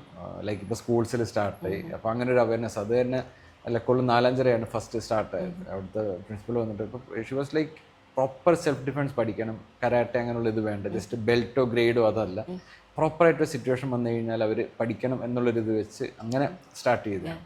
അത് വളരെ കുറവാണ്. എല്ലാവർക്കും വേണ്ടതെന്ന് പറഞ്ഞാൽ നമുക്കിപ്പോൾ ഒരു every 3 months you give A belt, every 3 months belt കൊടുക്കുക, പേരൻസ് ഹാപ്പി, കുട്ടി ഹാപ്പി. അപ്പം അതിനെക്കാട്ടും നല്ല ഫോക്കസ് ഓൺ ദ സ്കിൽ. ബെൽറ്റൊക്കെ അതൊക്കെ അത്യാവശ്യമാണ്, പക്ഷേ സ്കില്ല് ഡെവലപ്പ് ചെയ്യും. അങ്ങനെ ആ ഒരു അവയർനെസ്സും കൂടെ നമ്മൾ കൊടുക്കുന്നതാണ്. എത്രത്തോളം ഡിസിപ്ലിൻ ഇതിൻ്റെ ഭാഗമാണ്? വളരെ അത്യാവശ്യമാണ്. കാരണം നമ്മളെല്ലാവരും സ്റ്റാർട്ടിങ് മാത്രമാണ് മോട്ടിവേഷൻ, പിന്നുള്ള ഡിസിപ്ലിനാണ്. രാവിലെ എണീറ്റ് 6:30 ആണ് ക്ലാസ് അവിടെ. അപ്പോൾ രാവിലെ എണീറ്റ് ഇവർക്ക് വരാനായിട്ട് അത് it's A part of discipline. അത് മോട്ടിവേഷൻ അവിടെ കൊണ്ട് തീർന്നു. പിന്നെ daily it's A part of discipline. അപ്പോൾ അത് നമുക്ക് എല്ലാവർക്കും ലൈക്ക് ഒരു ഫിസിക്കൽ മെൻ്റൽ ഒരു സ്ട്രെങ്ത് മാത്രമല്ല, ആ ഒരു ഡിസിപ്ലിൻ അത് ലൈഫിൽ പല സ്ഥലത്തും നമുക്കത് യൂസ് ചെയ്യാൻ പറ്റുന്നതാണ്. ഇത് പഠിച്ചാൽ മറക്കുന്ന ഒരു സംഭവമാണോ, അതോ എപ്പോഴും നമ്മുടെ ആ ബോഡിയിൽ ആ അവയർനെസ് ഉണ്ടാവുമോ എങ്ങനെയാണ് റിയാക്ട് ചെയ്യേണ്ടതെന്നുള്ള? അത് ഞാൻ പറഞ്ഞ കാരണം ഇത് നമ്മുടെ ഒരു റിഫ്ലക്സിനെ ചെറുതായിട്ടൊന്ന് മോഡിഫൈ ചെയ്യുന്നതാണ്. അപ്പോൾ അതങ്ങനെ നമ്മൾ പഠിച്ച് ഉപയോഗിക്കാതെ മറന്നു പോകുന്നൊരു കാര്യമല്ല. But it better to practice അങ്ങനെയുള്ളത്. അപ്പോൾ പല കുട്ടികളിലൂടെ ഇപ്പം പുറത്തൊക്കെ ഉള്ളവർ അല്ലെങ്കിൽ പ്രൊഫഷണൽ കോളേജിൽ പഠിക്കുന്നവർ, കേരളത്തിന് വെളിയിൽ പോകുന്നവർ, അവരൊക്കെ ഇടയ്ക്ക് ലീവിന് വരുമ്പോൾ ഇവിടെ വരാറുണ്ട്. വന്ന് അവിടെ വന്ന് ട്രെയിൻ ചെയ്തിട്ടൊക്കെ ലൈക്ക് ഒരു റെഫ്രഷർ കോഴ്സ് പോലെ വന്നിട്ട് അത് ഫ്രീ ആണ്. അതിന് വേറെ പേയ്മെൻറ്റ് ഒന്നുമില്ല. ആർക്ക് വേണ്ടി വന്നിട്ട് അത് അറ്റൻഡ് ചെയ്യാം. ഓക്കെ. സാറിൻ്റെ എക്സ്പീരിയൻസസ് എങ്ങനെയാണ് ഇതിൻ്റെ മാർഷൽ ആർട്സിൽ? ലൈക്ക് നെഗറ്റീവ് എക്സ്പീരിയൻസസ് എന്തെങ്കിലും വന്നിട്ടുണ്ടോ? ഇതുവരെ അങ്ങനെ നെഗറ്റീവ് ഇത് വന്നിട്ടില്ല. നല്ലതായിട്ട് തന്നെയായിരുന്നു. മാർഷൽ ആർട്സ് ടോട്ടൽ ജേർണി തന്നെ വളരെ പോസിറ്റീവ് ഇതായിരുന്നു. കാരണം ഏറ്റവും സപ്പോർട്ട് എന്ന് പറഞ്ഞാൽ ഫ്രം മൈ ഫാമിലി, സ്റ്റുഡൻസ്. അവരാണ് എല്ലാത്തിനും സപ്പോർട്ട് ചെയ്ത് കൊടുക്കുക. സ്റ്റുഡൻസും അതുപോലെ പല ഫീൽഡിലുള്ളവരുണ്ട്. അപ്പം എന്തിനാണെങ്കിലും ഫുൾ സപ്പോർട്ടായിട്ട് നിൽക്കുന്നതാണ്. അങ്ങനെ വളരെ നല്ല ഇതായിരുന്നു. നമ്മുടെ ക്ലാസ് നടക്കുന്ന സെൻറ്റേഴ്സ് ആണെങ്കിലും അവരൊക്കെ നല്ല ഇത് തന്നെ. കോവിഡ് ടൈമിൽ എങ്ങനെയായിരുന്നു ഇത്? ഐ മീൻ അത് നിന്ന് പോയോ അതോ അതെങ്ങനെയെങ്കിലും? കോവിഡ് ടൈം ഒരു ചലഞ്ചായിരുന്നു സത്യം. കാരണം സ്റ്റാർട്ട് ചെയ്ത് 2018-ലാണ്. സോ വിത്തിൻ 2 year അത്യാവശ്യം നല്ല ആൾക്കാരൊക്കെ ഒന്നൊന്ന് അറിഞ്ഞു വന്നപ്പം Covid happen. Then everything had to stop. അപ്പം March 24th കണ്ടായിരുന്നു ഞങ്ങൾ ലാസ്റ്റ് ക്ലാസ്. ലോക്ക്ഡൗണിന് മുമ്പ് കണ്ടതാണ്. അത് കഴിഞ്ഞിട്ട് പിന്നെ അതിനു മുമ്പ് ഒരു മാർഷൽ ആർട്ട് അല്ലെങ്കിൽ ഫിറ്റ്നസ് തന്നെ നമ്മൾ ഓൺലൈൻ എടുക്കുന്നതൊക്കെ വളരെ കുറവായിരുന്നു. അതിന് മുമ്പുള്ള 20 ഈവൻ ഓൺലൈൻ മീറ്റിംഗ്സ് വരെ വളരെ കുറവായിരുന്നല്ലോ. അപ്പം ഇത് കഴിഞ്ഞിട്ട് പിന്നെ ഞങ്ങൾ സ്വിച്ച് ചെയ്യുന്ന കാരണം അവിടെ നമുക്ക് ലിമിറ്റഡ് ആണ്. നമുക്ക് ജസ്റ്റ് ലൈക്ക് ഫിറ്റ്നസ് എന്ന് ചെയ്യാവുന്നേ ഉള്ളൂ. ഇതിനകത്ത് ചില ഷാഡോ ഡ്രിൽസ് ഉണ്ട്. Shadow means without your opponent fighting, just punches, kicks അതൊക്കെ ഇത് ചെയ്യുക. അത് ഫിറ്റ്നസ് അത് ചെയ്യാവുന്നേ ഉള്ളൂ. അല്ലാതെ നമുക്ക് ഇതിനൊക്കെ എപ്പോഴും ഒരു പാർട്ണർ വേണം. അത് തന്നെ ഞാൻ എപ്പോഴും പറയുന്നത് മൾട്ടിപ്പിൾ ആൾക്കാരുണ്ടെങ്കിൽ നല്ലതാണ്. കാരണം ഡിഫറെൻറ്റ് സ്ട്രെങ്ത്, സൈസുള്ള ആൾക്കാരുമായിട്ട് ട്രെയിൻ ചെയ്യാൻ പറ്റും. അപ്പോൾ അതൊരു ചലഞ്ചിങ് തന്നെയായിരുന്നു. കോവിഡ് ടൈമിൽ വന്നിട്ട് ടോട്ടലി എല്ലാം ഓൺലൈൻ ഷിഫ്റ്റ് ചെയ്ത്. അപ്പോൾ ഇവർ തന്നെ സാർ ഓൺലൈൻ ക്ലാസ് ആണ്. അപ്പോൾ എനിക്ക് ലൈക്ക് ഓൺലൈൻ എങ്ങനെ പഠിപ്പിക്കും? കാരണം അവിടെ നമുക്ക് ലിമിറ്റഡ് ആണ്. ഓൺലൈനിൽ ഈ പറഞ്ഞ പോലെ ഫ്ലെക്സിബിലിറ്റി, സ്ട്രെങ്ത് നമ്മുടെ ജിമ്മിലൊക്കെ ഫോക്കസ് ചെയ്യുക. അങ്ങനെയുള്ള കാര്യങ്ങൾ ഫോക്കസ് ചെയ്ത് ഈ പറഞ്ഞ പോലെ ഇതിൻ്റെ ഒരു ഡ്രൈ ഡ്രില്ല് പോലെ ചെയ്യുക എന്നുള്ള രീതിയിൽ. പക്ഷെ അന്നൊരു അത്യാവശ്യം നല്ല അറൗണ്ട് 50-60 ആൾക്കാരൊക്കെ ആ സമയത്ത് ഉണ്ടായിരുന്നു. ഓൺലൈൻ പഠിക്കുന്നവരുണ്ട്. 3-4 ബാച്ചായിട്ടുണ്ടായിരുന്നു. അതും നല്ലൊരു സപ്പോർട്ടായിരുന്നു. അത് കഴിഞ്ഞിട്ട് പിന്നെ റെഗുലർ പിന്നെ നമ്മൾ സ്റ്റാർട്ട് ചെയ്തു. എത്രമാത്രം ഇൻവെസ്റ്റ് ചെയ്യണം ക്രാവ് മഗ പഠിക്കാൻ വേണ്ടിയിട്ട്? ആസ് ഇൻ ലൈക്ക് നമ്മുടെ കയ്യിൽ നിന്ന് എന്തെങ്കിലും മേടിക്കേണ്ട ആവശ്യമുണ്ടോ? എക്യുപ്മെൻറ്റ് വൈസ് അങ്ങനെ എന്തെങ്കിലുമൊക്കെ ഇൻവെസ്റ്റ് ചെയ്യേണ്ട ആവശ്യമുണ്ടോ? അതോ അത് ഏറ്റവും വലിയ ഇൻവെസ്റ്റ്മെൻറ്റ് ടൈമാണ്. നമ്മുടെ രാവിലെ എണീറ്റ് വരിക അങ്ങനെയുള്ള കാര്യങ്ങളാണ്. പിന്നെ വേണ്ട ഇൻവെസ്റ്റ്മെൻറ്റ് നമുക്ക് വരുന്ന ഗിയർ വേണം. Personal protective gear. നമുക്ക് ഗ്ലൗസ് യൂസ് ചെയ്യും. ബോക്സിങ്ങിനൊക്കെ ഗ്ലൗസ് ഉണ്ട്, ഷിൻ ഗാർഡ്സ് ഉണ്ട്, ലെഗിലുള്ളതുണ്ട്, പിന്നെ ഗ്രോയിൻ ഗാർഡ് ഉണ്ട്, മൗത്ത് ഗാർഡ്, ഹെൽമെറ്റ്, ഇത്തരം സാധനങ്ങളാണ്. അപ്പോൾ നമ്മൾ സ്റ്റാർട്ടിങ് ഒരാൾ വരുമ്പോൾ നമുക്കവിടെ സെൻറ്ററിൽ തന്നെ കിറ്റെല്ലാം ഉണ്ട് അത്യാവശ്യം. അത് കഴിഞ്ഞിട്ട് it's always better to have your own personal kit. അങ്ങനെ അതപ്പോൾ നമ്മൾ പറയുന്നത് എപ്പോഴും അത് കഴിഞ്ഞിട്ട് കിറ്റ് മേടിക്കുക. ബിഗിനിങ് ഒരു 1 or 2 months നമുക്ക് അവിടെ യൂസ് ചെയ്യാനായിട്ടുണ്ട്. ഓക്കെ. വർക്ക്ഔട്ട് ചെയ്യുമ്പോൾ മസിൽസ് കുറച്ച് സ്റ്റിഫ് ആവുമല്ലോ. അപ്പോൾ അതും ക്രാവ് മഗയും ഓപ്പോസിറ്റ് എൻഡ് ഓഫ് ദ ഇതാണോ അതോ അത് രണ്ടും കൂടെ ഒരുമിച്ച് കൊണ്ടുപോകാൻ പറ്റുന്ന കാര്യമാണോ? ജിമ്മിലാണ് ജിമ്മിലെ സ്ട്രെങ്ത് ട്രെയിനിങ് ആൻഡ് ഇതും ഇല്ല, സ്ട്രെങ്ത് ഇതുമായിട്ട് നമുക്ക് ചെയ്യാം. കാരണം ഇവിടെ നമ്മൾ സ്ട്രെച്ചിങ് ഫ്ലെക്സിബിലിറ്റി ഫോക്കസ് ചെയ്യുന്ന ഒരു ഏരിയ ആണ്. കാരണം നല്ല ഫ്ലെക്സിബിലിറ്റി ഒരു പാർട്ടാണ്. ഫ്ലെക്സിബിലിറ്റി നമ്മളത് എന്തായാലും മൊബിലിറ്റി ഫ്ലെക്സിബിലിറ്റി അതിൻ്റെതായിട്ടുള്ള ഡ്രിൽസും ഉണ്ട്. ഓൾമോസ്റ്റ് ഡെയിലി ഈ വർക്കൗട്ട് നടക്കുമ്പോൾ അത് പാർട്ടാണ്. നമ്മൾ ജിമ്മിൽ പലരും അത് ഫോക്കസ് ചെയ്യാറില്ല. ജിമ്മിൽ വന്നിട്ട് നമ്മൾ ജസ്റ്റ് വർക്കൗട്ട് ചെയ്യുക, ഓടുക എന്നുള്ളതാണ്. അപ്പോൾ ഇത് ക്ലാസ്സിൻ്റെ കൂടെ തന്നെ ചെയ്യിക്കുന്നതാണ്. ഇഞ്ചുറീസ് വരാറുണ്ടോ ഇത് പ്രാക്ടീസ് ചെയ്യുമ്പോൾ? ഇഞ്ചുറീസ് ഒന്ന് നമ്മൾ ഗിയറൊക്കെ യൂസ് ചെയ്യുന്നതുകൊണ്ട് വളരെ മിനിമലാണ്. അത് പിന്നെ അങ്ങനെ വലിയ മേജർ ഇഞ്ചുറിയൊക്കെ കുറവാണ്. അതിനകത്ത് കോമ്പറ്റീഷൻസിലൊക്കെ ചിലപ്പോൾ വരാൻ സാധ്യതയുണ്ട്. അല്ലാതെ നമ്മൾ ട്രെയിനിങ്ങിൽ വളരെ കെയർഫുൾ ആയിട്ടുള്ള ഇതിലാണ് ചെയ്യുന്നത്. കാരണം അത് ഞാൻ പറഞ്ഞതിനകത്ത് എങ്ങനെ വീഴണമെന്ന് പഠിക്കുക, ഇതൊക്കെ പഠിപ്പിച്ചിട്ടാണ് ഈ ഒരു സ്പാറിങ് ഇതിലോട്ടൊക്കെ പോകുന്നത്. ഇല്ലെങ്കിൽ നമുക്ക് ഇഞ്ചുറി വരാൻ ചാൻസ് ഉണ്ട്. ലൈക്ക് ഒരു പ്രോപ്പറായിട്ട് വീണില്ലെങ്കിൽ തന്നെ ഇവൻ കൈയൊക്കെ വരെ ഞാൻ കണ്ടിട്ടുണ്ട് കോമ്പറ്റീഷനിലൊക്കെ. ജസ്റ്റ് ബിക്കോസ് ആൾക്ക് എങ്ങനെ വീഴണമെന്ന് അറിയാഞ്ഞുകൊണ്ട് എൽബോ ഒക്കെ ഒടിഞ്ഞു പോയി കണ്ടിട്ടുണ്ട്.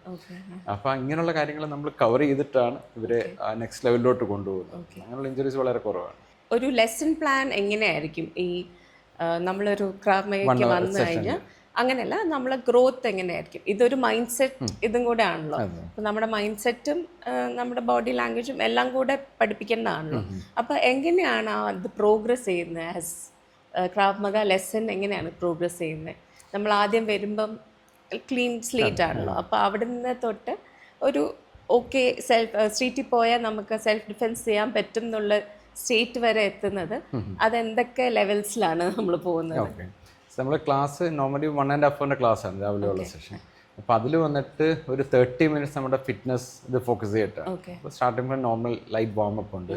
ദെൻ നമ്മൾ സ്ട്രെച്ചിങ് ഇതെല്ലാം ചെയ്ത് കഴിഞ്ഞിട്ട് ക്വാളിറ്റി പവർ ഡ്രിൽസ്, അതായത് അതിൽ വരുന്നതാണ് ഈ പറഞ്ഞ പോലെ നമ്മുടെ പുഷപ്സും സ്ക്വാട്സും ഒക്കെ അല്ലാതെ തന്നെ പാർട്ണറായിട്ട് ചില ഡ്രിൽസ് ഉണ്ട്. ആളെ ലിഫ്റ്റ് ചെയ്യുക, പല ടൈപ്പ് ലിഫ്റ്റ്സ് ഉണ്ട്. ഫയർമാൻ ലിഫ്റ്റ് അല്ലെങ്കിൽ സ്ട്രെയിറ്റ് ആയിട്ട് ലിഫ്റ്റ് ചെയ്യുക. അപ്പോൾ അത് ഈ പറഞ്ഞ പോലെ ഒരു ഫിറ്റ്നസ് എക്സ്പീരിയൻസ് ഇല്ലാത്ത ഒരാളെ വളരെ പതുക്കെ നമുക്ക് സ്റ്റാർട്ട് ചെയ്യാൻ പറ്റത്തില്ല. ഇമ്മീഡിയറ്റ്ലി കയറി ഒരാളുടെ ലൈക്ക് അയാൾ ഇപ്പോൾ ഒരു 50 kilo ഉള്ള ഒരാളെ എടുക്കാൻ പറ്റത്തില്ല. അപ്പം ചെറിയ ഡമ്മീസ് ഒക്കെ ഉണ്ട് 20 kiloയുടെ ഒക്കെ. അതൊക്കെ വെച്ച് പതുക്കെ ലിഫ്റ്റ് ചെയ്ത്, കാരണം ഇങ്ങനെ ഒരു സിറ്റുവേഷൻ വന്നു കഴിഞ്ഞാൽ ഇതൊരു പാർട്ടാണ്. ഒരാളെ പുള്ള് ചെയ്യുക, പുഷ് ചെയ്യുക, യു ഷുഡ് ഫീൽ ആ ഒരു സ്ട്രെങ്ത്, എനർജി എന്തുമാത്രമാണ്. അപ്പം അങ്ങനെയുള്ള ഡ്രിൽസ് ഉണ്ട്. അത് കഴിഞ്ഞിട്ട് നമ്മൾ ഫോക്കസ് ചെയ്യുന്ന ഒരു സെഷനാണ് പറഞ്ഞത് ബേസിക് സ്ട്രൈക്സ്, പഞ്ചസ്, കിക്സ്, അങ്ങനെയുള്ള കാര്യങ്ങൾ. പിന്നെ ഒരു ടെക്നിക്ക് ഓഫ് ദ ഡേ, അന്നത്തെ എന്തായിരിക്കും നമ്മൾ പഠിക്കുന്ന ടെക്നിക്ക്, അത് പഠിപ്പിക്കും. അത് കഴിഞ്ഞിട്ട് അതിനെ പെയർ ചെയ്തിട്ട് 2 പേര് നിന്നിട്ട് അത് ആക്ച്വലി ചെറിയ റെസിസ്റ്റൻസ് ചെയ്ത് നോക്കി. വൺസ് ആ technique clear we move to a stress drill. Actually ഒരു സിറ്റുവേഷൻ വരുമ്പോൾ ഈ പറഞ്ഞ സ്ട്രെസ് വരുമ്പോൾ അതിനെ എങ്ങനെ ഹാൻഡിൽ ചെയ്യുന്നുള്ള രീതിയിൽ. അപ്പോൾ ഇത് പഠിച്ചതിനകത്ത് നമുക്കൊരു പ്രോപ്പർ സിലബസ് ഉണ്ട്. ലൈക്ക് ഒരു 3 months കൊണ്ട് എന്തൊക്കെയാണ് കവർ ചെയ്യുന്നത്. അതെങ്ങനെയാണ് ആ സിലബസ് ഫോം ചെയ്തത്? അതെ, അപ്പോൾ അതിനകത്ത് വന്നിട്ട് സ്റ്റാർട്ടിംഗ് ഈ പറഞ്ഞ പോലെ നമ്മൾ ഈ കാര്യങ്ങൾ കൂടെ ബേസിക് സ്റ്റാൻഡ്സ് എങ്ങനെ നിൽക്കണം. കാരണം ഇവിടെ നമുക്ക് ഞാൻ ഓൾറെഡി നമുക്കൊരു റെഡി പൊസിഷനിൽ നിൽക്കാനോ അല്ലെങ്കിൽ ഒരു പ്രോപ്പർ ഒരു ഫാൻസി സ്റ്റാൻഡ്സോ ഒന്നും പറ്റത്തില്ല. നമ്മുടെ നാച്ചുറൽ ആക്ഷൻ എന്താ ഒരാൾ അടിക്കാൻ വരുമ്പോൾ ഓക്കെ. അപ്പൊ ഇങ്ങനെ വെക്കാതെ, കാരണം ഇതെന്ന് പറഞ്ഞാൽ മരുന്ന ആളെ നൈഫ് കൊണ്ട് എടുത്ത് സ്ലാഷ് നമ്മുടെ റിസ്റ്റൊക്കെ keep it like this. Okay, so this the first thing ഉള്ള എങ്ങനെ. അപ്പൊ ഇതെന്ന് പറഞ്ഞാൽ ത്രെട്ടണിങ്ങും അല്ല, സെയിം ഇത് ഞാൻ ഇങ്ങനെ നിൽക്കുകയാണെങ്കിൽ ഇറ്റ്സ് എ ത്രെട്ടണിങ്. കാരണം ഇപ്പൊ CCTV ഉണ്ട്, അത് ആരെങ്കിലും record, it's A mutual fight. അപ്പൊ അങ്ങനെയുള്ള കാര്യങ്ങൾ അവോയ്ഡ് ചെയ്യുക. കാരണം സെൽഫ് ഡിഫെൻസ് ആണ്. നമ്മളൊരാൾ അറ്റാക്ക് ചെയ്യാൻ വന്നു കഴിഞ്ഞാൽ ഉടനെ ത്രെട്ട് വന്ന ഉടനെ ആളെ ഇടിച്ച് താഴെ ഇടാനല്ല. അപ്പോൾ അതിനകത്ത് അതിൻ്റെ കുറച്ച് ലീഗൽ ആസ്പെക്ട്സ് ഉണ്ട്. ലൈക്ക് ഫോഴ്സ് യൂസ് ചെയ്യുന്നത്, ഇറ്റ് ഷുഡ് ബി പ്രൊപ്പോർഷനേറ്റ്. ഇങ്ങനെയുള്ള കാര്യങ്ങളും എല്ലാം ഇതിൻ്റെ പാർട്ടായിട്ട് പഠിപ്പിക്കുന്നതാണ്. അപ്പോൾ അതുകൊണ്ടാണ് അഡ്വക്കേറ്റ് LLB എടുക്കാൻ തന്നെ ഒരു കാര്യം, ഒരു താല്പര്യമുള്ളതുകൊണ്ടായിരുന്നു അങ്ങനെ എടുത്തത്. ഞാൻ പ്രാക്ടീസ് ചെയ്യുന്നില്ല, എൻറോൾ ചെയ്തായിരുന്നു പൂനെയിൽ വെച്ചിട്ട്. സെയിം LLB ആൻഡ് ക്രാവ് മഗ രണ്ടും സൈഡ് ബൈ സൈഡ് ആയിരുന്നു പോയിക്കൊണ്ടിരുന്നത്. അപ്പോൾ ഈ കാര്യങ്ങൾ നമ്മൾ എംഫസിസ് ചെയ്യും, അത് പഠിപ്പിക്കുന്നതാണ്. അത് കഴിഞ്ഞിട്ട് ഈ പറഞ്ഞ പോലെ സ്റ്റാൻഡ്സ് ആയി, then you should know how to block yours, protect yours. അതിൽ എങ്ങനെയാണ് ചെയ്യുന്നത്, അത് ഈ പറഞ്ഞ ഞാൻ ഓൾറെഡി പറഞ്ഞു, നമ്മൾ നാച്ചുറൽ റിഫ്ലക്സ് വെച്ചിട്ട് എങ്ങനെ ചെയ്യും. കാരണം ഭയങ്കര കോംപ്ലിക്കേറ്റഡ് ആയിട്ടുള്ള സാധനങ്ങളൊന്നുമല്ല. We say 100 problem 10 solutions. ഓരോ പ്രോബ്ലത്തിന് ഓരോ സൊല്യൂഷൻ അല്ല, കുറേ നമുക്കത് പഠിച്ചു വരുമ്പോൾ മനസ്സിലാവും. ഇതെല്ലാം ക്ലബ് ചെയ്ത് ഇതിനകത്ത് ഒരൊറ്റ സൊല്യൂഷൻ മതി അങ്ങനെ. സോ ആ ഒരു മൈൻഡ് സെറ്റ് ഉണ്ടാകുമ്പോൾ നമ്മൾ ഒത്തിരി കാര്യം പഠിച്ചു കഴിഞ്ഞാൽ എല്ലാം കൂടെ മറന്നു, ഒന്നും ഓർമ്മ വരത്തില്ല. അപ്പോൾ ഇതാകുമ്പോൾ നമുക്ക് കുറച്ചുകൂടെ ഒരു സ്ട്രക്ചർഡ് ഒരു ഫോമിലാണ് പോകുന്നത്. അങ്ങനെ വന്നിട്ട് നെക്സ്റ്റ് വന്നിട്ട് ബേസിക് ആയിട്ടുള്ള ഇപ്പോൾ സ്ട്രീറ്റിൽ വരുന്ന എന്തായിരിക്കും ഒരു ഫൈറ്റ് എങ്ങനെ തുടങ്ങുക. നോർമലി വന്നിട്ട് നമ്മൾ സിനിമയിലെ പോലെ 2 പേര് റെഡിയാണോ എന്ന് ചോദിച്ചിട്ട് ഒന്നുമല്ല. ഗ്രാബ് ചെയ്യുക, കോളറിൽ ഗ്രാബ് ചെയ്യുക, അല്ലെങ്കിൽ കയ്യിൽ പിടിക്കുക, ഇങ്ങനെയുള്ള സിറ്റുവേഷൻ വരും. അതെങ്ങനെ ഹാൻഡിൽ ചെയ്യും. ദെൻ അവിടെ നിന്ന് കുറച്ചുകൂടെ സീരിയസ് ആയിട്ടുള്ള അറ്റാക്സ്, നമ്മളിപ്പം ആരെങ്കിലും ലിഫ്റ്റ് ചെയ്യുന്നു, കിഡ്നാപ്പിംഗ് ടൈപ്പ് സിറ്റുവേഷൻ, ലിഫ്റ്റ് ചെയ്യുക, അല്ലെങ്കിൽ ചോക്ക് ചെയ്യുന്നു, somebody is trying to choke you. അപ്പോൾ അങ്ങനെയുള്ള സിറ്റുവേഷൻ എങ്ങനെ ഹാൻഡിൽ ചെയ്യും, ഈ ഒരു പാറ്റേണിലാണ് പോകുന്നത്. അത് കഴിഞ്ഞിട്ട് ഒരു 3 months ഒക്കെ move on to knife attacks. നമ്മുടെ ഇവിടെ ഒക്കെ കോമൺ നൈഫ് അല്ലെങ്കിൽ എനി ഷാർപ്പ്, നൈഫ് തന്നെ ആണോന്നില്ല, എന്ത് ഷാർപ്പായിട്ടുള്ള അങ്ങനത്തെ ഒബ്ജക്ട്സ് ആണെങ്കിലും അതിനെ എങ്ങനെ ഡീൽ ചെയ്യുമെന്ന് പഠിക്കും. പിന്നെ we move on to sticks, അതിന് ഡമ്മി സ്റ്റിക്സ്, ഡമ്മി നൈഫ്സ് ഉണ്ട്, അങ്ങനെയുള്ള കാര്യങ്ങൾ വെച്ച്. പിന്നെ നമുക്കിവിടെ ആക്ച്വലി പിസ്റ്റൾ ത്രെഡ്സ് അങ്ങനെ ഇത് കുറവാണ്. ഒരു അഡ്വാൻസ് ലെവലിലൊക്കെ പോകുമ്പോൾ അതും പഠിപ്പിക്കുന്നതാണ്. പിസ്റ്റൾ നമുക്ക് ക്രമ വന്നിട്ട് ബേസിക്കലി മിലിറ്ററി ബേസ്ഡ് ആയതുകൊണ്ട് ഇതിൻ്റെ പാർട്ടാണ്. അപ്പം നമ്മുടെ ഓർഗനൈസേഷൻ വന്നിട്ട് ഇന്ത്യയിൽ NSG കമാൻഡേഴ്സിനൊക്കെ ഒരു ട്രെയിനിങ് കൊടുക്കുന്നതാണ്. International ultimate trauma federation, Delhi based ആണ്. അതിൻ്റെ ഒരു ഫ്രാഞ്ചൈസി പോലെയാണ് ഇവിടെ കേരളത്തിലുള്ളത്. അപ്പം ഇതുമെല്ലാം ഇതിൽ വരുന്നതാണ്. പക്ഷേ സ്റ്റാർട്ടിങ് ഈ ഒരു രീതിയിലാണ്. ഈ ഒരു ജേർണി വന്നിട്ട് ഒരു 3 to 6 months ആകുമ്പോൾ ഈ പറഞ്ഞ അത്യാവശ്യം, ഇല്ലെങ്കിൽ നമുക്കെന്ന് പറഞ്ഞാൽ സ്ട്രീറ്റിൽ അൺപ്രഡിക്റ്റബിൾ ആണ്. ഒരാൾ എന്ത് ചെയ്യുമെന്ന് അറിയത്തില്ല, എന്ത് ടൈപ്പ് അറ്റാക്ക് വരും. അപ്പോൾ ഇത് പഠിച്ചവന് നമുക്കറിയാം, ഓക്കെ ഇങ്ങനെ സിറ്റുവേഷൻ ഇത്രയൊക്കെ ഉള്ളൂ, ഇതാണ് നമുക്ക് ഡീൽ ചെയ്യാൻ പറ്റും എന്നൊരു കോൺഫിഡൻസ് വരുന്നതാണ്. പ്ലസ് അതിൻ്റെ കൂടെ നമ്മൾ സ്റ്റാർട്ട് സ്പാറിംഗ് എന്ന് പറഞ്ഞാൽ നമ്മൾ MMA വ്യൂവേഴ്സ് കാണുന്നവർക്കറിയാം, മിക്സഡ് മാർഷൽ അതിൻ്റെ അതുപോലത്തെ സ്പാറിംഗ് ആണ്. അതിനകത്ത് സ്റ്റാൻഡപ്പ്, അത് വന്നിട്ട് 2 ആസ്പെക്റ്റാണ്, സ്റ്റാൻഡപ്പ് ആൻഡ് ഗ്രൗണ്ട് ഫൈറ്റ്. സ്റ്റാൻഡപ്പിൽ നമുക്ക് നിന്നിട്ട് പഞ്ച്, കിക്ക് അതൊക്കെ ചെയ്ത് കിക്ക് ബോക്സിങ് അങ്ങനെയൊക്കെയുള്ള രീതിയിൽ ഫൈറ്റിങ്. താഴെ വീണ് കഴിഞ്ഞാൽ എന്ത് ചെയ്യും, അതിനകത്ത് നമ്മൾ ഗ്രാപ്ലിംഗ്. അപ്പോൾ ഇതെല്ലാം കംപ്ലീറ്റ് ആയിട്ട് വരുന്നതാണ് MMA. സോ അതിനകത്ത് ഇപ്പോൾ ഒരാൾ താഴെ വീണ് കഴിഞ്ഞാൽ അവിടെ ഫൈറ്റ് സ്റ്റോപ്പ് ആകത്തില്ല, സോ ഫൈറ്റ് വിൽ കണ്ടിന്യൂ. അപ്പോൾ അവിടെ ഗിയറൊക്കെ ഇട്ടിട്ടുണ്ട്, ഗ്ലൗസ് ഉണ്ട്, പ്രൊട്ടക്റ്റീവ് ഗിയർ എല്ലാം ഉണ്ട്. അപ്പോൾ ആ ഒരു രീതിയിൽ ഡെവലപ്പ് ചെയ്തെടുക്കാനാണ്, അത് സ്കിൽ ലേണിംഗ് ആണ് സമയം എടുക്കുന്നത്. ഇത് just you will have some techniques, പക്ഷേ അത് എഫക്റ്റീവ്ലി യൂസ് ചെയ്യണമെങ്കിൽ ഇതുകൂടെ വേണം, ഈ സ്പാറിംഗ് സ്കില്ല് വേണം. ഫൈറ്റിംഗ് എഗെയിൻസ്റ്റ് റെസിസ്റ്റൻസ് അവിടെ ഒരു 20-30% പവറൊക്കെ യൂസ് ചെയ്താണ് ചെയ്യുന്നത്. കാരണം കുറച്ചുകൂടെ ലൈക്ക് അഡ്വാൻസ് ലെവൽ ഉള്ള ഒരു ഫൈറ്റേഴ്സ്, നമുക്ക് പ്രൊഫഷണൽ ഫൈറ്റേഴ്സൊക്കെ ഉണ്ട്, ഇൻ്റർനാഷണൽ ഒരു ചാമ്പ്യനൊക്കെ വരെ ഉണ്ട് ഇത് പഠിച്ചു തുടങ്ങിയിട്ട്. അപ്പോൾ അവർക്കൊക്കെ കുറച്ചുകൂടെ ഹൈ ലെവലിലോട്ട് കുറച്ചുകൂടെ, കാരണം അവർക്ക് ദേ ക്യാൻ ടോളറേറ്റ് ആ ഒരു രീതിയിൽ ഒരു ഇത് പഞ്ച് കിക്ക് ചെയ്താലും they are use to it, ആ ഒരു രീതിയിൽ കണ്ടീഷൻഡ് ആണ്. ബാക്കിയുള്ളവർക്കും കൊച്ചുകുട്ടികൾക്ക് ഞാൻ കഴിഞ്ഞ ദിവസം ഒരു വീഡിയോ നമ്മൾ ഐ തിങ്ക് അയച്ചു. അപ്പോൾ അതിനകത്ത് കൊച്ചുകുട്ടികളെ നമ്മൾ സ്റ്റാർട്ട് ചെയ്യുന്ന അതാണ്, ആ ഒരു രീതിയിൽ ബോഡി കണ്ടീഷൻ എങ്ങനെ അങ്ങോട്ട് അടി കൊടുത്താൽ മാത്രം തിരിച്ചൊരെണ്ണം കിട്ടിയാൽ എങ്ങനെ അത് you should know how to take a hit, അതും കൂടെ ഇതിൻ്റെ പാർട്ടാണ്. എല്ലാം കൂടെ കവർ ചെയ്ത് വരുന്നത്. ഏത് ഏജിൽ നമുക്ക് സ്റ്റാർട്ട് ചെയ്യാം കുട്ടികളാണെങ്കിൽ ഈ ക്രാവ് മഗ അല്ലെങ്കിൽ സെൽഫ് ഡിഫെൻസ് എന്ന് പറഞ്ഞൊരു സാധനം പഠിപ്പിക്കാൻ? ഏത് ഏജിൽ സ്റ്റാർട്ട് ചെയ്യാൻ പറ്റുന്നു? നമുക്ക് അവർ കാര്യങ്ങൾ പറഞ്ഞാൽ മനസ്സിലാകുന്ന ഒരു ഏജ്, ഇപ്പം 4-5 years ഒക്കെ തൊട്ട് നമുക്ക് സ്റ്റാർട്ട് ചെയ്യും. ബട്ട് കുട്ടികളിൽ ഇതിൽ വന്നിട്ട് അവരുടെ നാച്ചുറലായിട്ട് ചെയ്യുന്ന കുറേ ഒരു സെൽഫ് ഡിഫെൻസ് ആസ്പെക്റ്റിൽ ഞാൻ പറയുകയാണ്. നാച്ചുറലായിട്ട് കുട്ടികൾ പിടിച്ചു കഴിഞ്ഞാൽ ഷൗട്ട് ചെയ്യുക, നമുക്കും വേണ്ടതാണ്. ഒരു സിറ്റുവേഷൻ ഷൗട്ട് ചെയ്യുക, ആൾക്കാരെ അലർട്ട് ചെയ്യുക എന്ന് പറഞ്ഞാൽ അത് നാച്ചുറലി അവർ ചെയ്യുന്നതാണ്. അത് ഗെയിംസ് ഉണ്ട്, സ്ക്രീമിങ് ടൈപ്പ് ഒക്കെ ചെയ്ത് അത് എംഫസൈസ് ചെയ്യും. ദെൻ കൊച്ചുകുട്ടികളുടെ ഏറ്റവും വലിയ ഡിഫൻസ് എന്താണ്, നമ്മൾ കയ്യിലോ ഒക്കെ കയറി പിടിച്ചവരെന്താ ചെയ്യുന്നത്? കൊച്ചു പിള്ളേരെ നമ്മൾ കൊച്ചുകുട്ടിയെ വലിക്കുവാണെങ്കിൽ അവർ കടിക്കും, ഓടണമെങ്കിൽ കൈ കടിച്ചിട്ട് കൊച്ചുകുട്ടികൾ ചെയ്യുന്നതാണ്. പിന്നെ ഇമ്മീഡിയറ്റ്ലി ഒരു ഡെഡ് വെയിറ്റ് ആവും, ചുമ്മാ വലിച്ചാലും പറ്റില്ല, ഡോക്ടറെ കാണിക്കുന്ന പോലെ. അപ്പം അങ്ങനെയുള്ള കാര്യങ്ങൾ. അപ്പം അത് ആ രീതിയിലല്ല, അത് ഒരിക്കലും നമുക്കൊരു 5 വയസ്സുള്ള കുട്ടി ഒരു ഫുള്ളി ഗ്രോൺ മെയിലുമായിട്ട് ഫൈറ്റ് ചെയ്ത് ടോട്ടലി അൺറിയലിസ്റ്റിക്. പക്ഷേ ഇങ്ങനെയുള്ള കാര്യം, കാരണം ഈ കിഡ്നാപ്പിംഗ് അങ്ങനെയുള്ള സിറ്റുവേഷൻ അതിലെന്ന് അവർക്ക് നമുക്കൊരു 10 seconds ഒരു വിൻഡോ കിട്ടുകയാണ്. കാരണം അത്ര കൊച്ചുകുട്ടി നമ്മൾ ഒരിക്കലും അൺഅറ്റൻഡഡ് ആയിട്ടെങ്ങും വിടാൻ സാധ്യത വളരെ കുറവാണ്. എവിടെയെങ്കിലും അത്ര ലോൺലി ഒരു ഇതായിരിക്കത്തില്ല. അപ്പോൾ എവിടെയെങ്കിലും ആരെങ്കിലും ഒരു അലർട്ട് ചെയ്യാനുള്ള അത്ര ഒരു ടൈം കിട്ടിയാൽ മതി. ഒരിക്കലും അല്ലാതെ അത് മറ്റേയാളുമായിട്ട് ഫൈറ്റ് ചെയ്ത് അയാളെ തോൽപ്പിക്കുക ആ ഒരു കൺസെപ്റ്റിലല്ല. പക്ഷേ ഇതൊരു ഗെയിമിലൂടെ ചെയ്യുമ്പോൾ അവർക്ക് അതിൻ്റെ ഒരു സീരിയസ്നെസ് അറിയത്തില്ല. അവർക്കൊരു ജസ്റ്റ് ഗെയിമാണ്. പിടിച്ച് വലിച്ചുകൊണ്ട് നമ്മുടെ കാലെ കെട്ടിപ്പിടിച്ച് കിടക്കുന്ന വിടുക. സോ ലിമിറ്റ്, ആളുടെ മൊബിലിറ്റി റെസ്ട്രിക്റ്റ് ചെയ്യുക, ബൈറ്റ് ചെയ്യുക, റൺ, എസ്കേപ്പ് ചെയ്യുക, അങ്ങനെയുള്ള ഞാൻ കൊച്ചുകുട്ടികളെ പഠിപ്പിക്കുന്നു. അത് ഏജ് കുറച്ചുകൂടെ വലുതായി വരുന്നത് അവർക്ക് സെപ്പറേറ്റ് ടെക്നിക്സ്, ഈ പറഞ്ഞ കുറച്ചുകൂടെ സീരിയസ് ഒരു ഇത് വന്നു കഴിഞ്ഞാൽ, ത്രെട്ട് വന്നു കഴിഞ്ഞാൽ, പിന്നെ then good touch bad touch സ്കൂളുകളിൽ പഠിപ്പിക്കുന്ന കാര്യങ്ങളൊക്കെ തന്നെ. അത് we focus on more good approach, bad approach. Touch ചെയ്യേണ്ട കാര്യമില്ല, അല്ലാതെ തന്നെ കുട്ടികളെ എക്സ്പ്ലോയിറ്റ് ചെയ്യാം. അപ്പോൾ അങ്ങനെയുള്ള സിറ്റുവേഷൻസ് ആണെങ്കിൽ അതെങ്ങനെ ഹാൻഡിൽ ചെയ്യണം, അതെല്ലാം ഇതിൻ്റെ പാർട്ടായിട്ട് വരുന്നതാണ് കുട്ടികൾക്ക്. ഇത് സ്കൂളിൽ പഠിപ്പിക്കുന്നതാണോ അതോ ഈവൻ ക്രാവ് മഗ ക്ലാസ്സസ് എടുക്കുമ്പം കിഡ്സ് ക്ലാസ്സസ് ചെയ്യുമ്പോഴും കിഡ്സ് ക്ലാസ്സിലും കവർ ചെയ്യുന്നതാണ്. കിഡ്സ് ക്ലാസ്സിൽ ഇതെല്ലാം കവർ ചെയ്യുന്നതാണ്. സ്കൂളിൽ വന്നിട്ട് നമുക്ക് ഇവർക്ക് ലക്കോളൊക്കെ ഇതൊരു പാർട്ട് ഓഫ് സിലബസ് ആണ്. It's not optional. നമുക്ക് ഓപ്ഷണലായിട്ട് ചൂസ് ചെയ്യുന്നൊരു ഇതല്ല, യു ടു ലേൺ ഇറ്റ്. എല്ലാവർക്കും അത് കമ്പൽസറി ആണ് അവിടെ. അപ്പം സാറിൻ്റെ അഭിപ്രായം എന്താണ്, ഏത് പ്രായം തൊട്ട് സ്കൂൾസിൽ ഇത് കമ്പൽസറി ആയിട്ട് പഠിപ്പിക്കണം എന്നുള്ളത്? സ്കൂൾസിൽ വന്നിട്ട് നമുക്കൊരു 6 years ഒക്കെ തൊട്ട് കുട്ടികൾക്ക് പഠിച്ചു തുടങ്ങാം. 5-6 years ഒക്കെ ജോയിൻ ചെയ്യുന്ന ഒരു ടൈം, പ്രീ കെ ജി ഒക്കെ കഴിഞ്ഞിട്ട് വരുമ്പോഴൊക്കെ തൊട്ട് പഠിച്ചു തുടങ്ങാം. കാരണം ആ ഒരു ഏജിലെന്ന് പറഞ്ഞാൽ പെട്ടെന്ന് പഠിക്കും, അവരെല്ലാം ഒബ്സർവ് ചെയ്യുന്ന ഒരു ഏജാണ്. ഫിറ്റ്നസ് വൈസ് ആണെങ്കിലും കുട്ടികൾ ഭയങ്കര ആക്റ്റീവാണ്. അപ്പോൾ നമുക്ക് ഏറ്റവും ഹാൻഡിൽ ചെയ്യാൻ പാട് കുട്ടികളെ എവിടെയാണ്. കാരണം ഇവരൊരു 40 minutes ഇവരുടെ അറ്റൻഷൻ കിട്ടാൻ നല്ല പാടാണ്. അപ്പോൾ ഇവർ ടു കീപ് ദം എൻഗേജ്. അതുപോലെ ഗെയിംസ്, ദെൻ അവർക്ക് എപ്പോഴും ഒരു ചലഞ്ച് ആയിരിക്കും. നിന്ന് കുറേ പഞ്ച് എന്ന് പറഞ്ഞാൽ അവർ കുറേ അവർ ബോറടിക്കും. ദേ വോണ്ട് നെക്സ്റ്റ് ചലഞ്ച്. അത് നമ്മൾ ചെയ്യുന്നത്, ഞാൻ സർട്ടിഫൈഡ് കിഡ്സ് ക്രാമക ഇൻസ്ട്രക്ടറാണ്, ഇസ്രായേലിലൊരു ചെയ്തതാണ്. അപ്പം അത് അതിനായിട്ടുള്ള ഓരോ മെത്തേഡ്സ് ഉണ്ട്. ഇവർക്ക് ബോറടിക്കാതെ ഇവരൊന്ന് ചെയ്യണം. അല്ലെങ്കിൽ ഒരു മൊണോട്ടോണസ്, ബാക്കി മാർഷൽ ആർട്സ് പോലെ നിന്ന് താല്പര്യമില്ല, പോകണ്ട, എങ്ങനെയെങ്കിലും സ്കിപ്പ് ചെയ്യാൻ പറ്റും. ഞങ്ങൾക്ക് അവിടെ വളരെ കുറവാണ് കുട്ടികൾ ക്ലാസ്. എല്ലാവരും ഈവൻ വയ്യെങ്കിൽ പോലും സാർ അമ്മ പറഞ്ഞിട്ടുണ്ട് ചെയ്യേണ്ടത്, പക്ഷെ ഞാൻ ചെയ്തോട്ടെ എന്ന് ചോദിക്കും. അപ്പം അങ്ങനെയുള്ള കുട്ടികളുണ്ട്. അല്ലാതെ അയ്യോ എനിക്കിത് ചെയ്യണ്ട എന്ന് പറഞ്ഞ് മാറിയിരിക്കാറില്ല. വളരെ ആക്റ്റീവായിട്ട് സ്കൂളുകളിൽ ഇതും. പിന്നെ ക്ലാസ്സിൽ അവിടെ കിഡ്സ് ക്ലാസ്സിൽ അത് വീട്ടിൽ നിന്ന് വരുന്ന കുട്ടികൾ അവിടെ വന്ന് ക്ലാസ് അറ്റൻഡ് ചെയ്യുന്നത്. പക്ഷേ സ്കൂളിൽ വരുന്നവർ കുട്ടികൾ വന്നിട്ട് വയ്യെങ്കിലും പറയും എനിക്ക് വയ്യ സാർ, ചുമയാണ്, പനിയാണ്, പക്ഷേ ഞാൻ ചെയ്തോട്ടെ എന്ന് ചോദിച്ചിട്ട് ചെയ്യുന്നവരുമുണ്ട്. ഈവൻ പേരൻസ് ചിലപ്പോൾ ഡയറി എൻട്രി കൊടുത്തു. ഞാൻ ഡയറി എൻട്രി ഉണ്ട്, you are not suppose to do. കുഴപ്പമില്ല, ഞാൻ പതുക്കെ ചെയ്തോളാം. അവർക്കതൊരു ഗെയിമാണ്. അപ്പോൾ ഗെയിമിലൂടെ ഒരു ഫാസ്റ്റ് ലേണിംഗ് ആണ്. അപ്പോൾ നോർമലി പഠിക്കുന്ന ഒരു കാര്യം ഗെയിമിൽ കൂടെ ആകുമ്പോൾ കുറച്ചുകൂടെ ഫാസ്റ്റ് ആയിട്ട് പഠിക്കും. ഞാനെപ്പോഴും നമ്മളെപ്പോഴും പറയും, എനിക്ക് ട്വിൻസാണ്, 8 years old. നമ്മളെപ്പോഴും പറയും പഠിപ്പിക്കാം, സെൽഫ് ഡിഫെൻസ് പഠിപ്പിക്കാം. അപ്പോൾ നമ്മുടെ ഒരു ഇതാണ്, അവർ ഓൾറെഡി നമ്മൾ എന്തെങ്കിലും ചെയ്താൽ ഇടിക്കാൻ വരും. അവിടെ എവിടെ ഇടിക്കുന്നതെന്ന് അറിയത്തില്ല.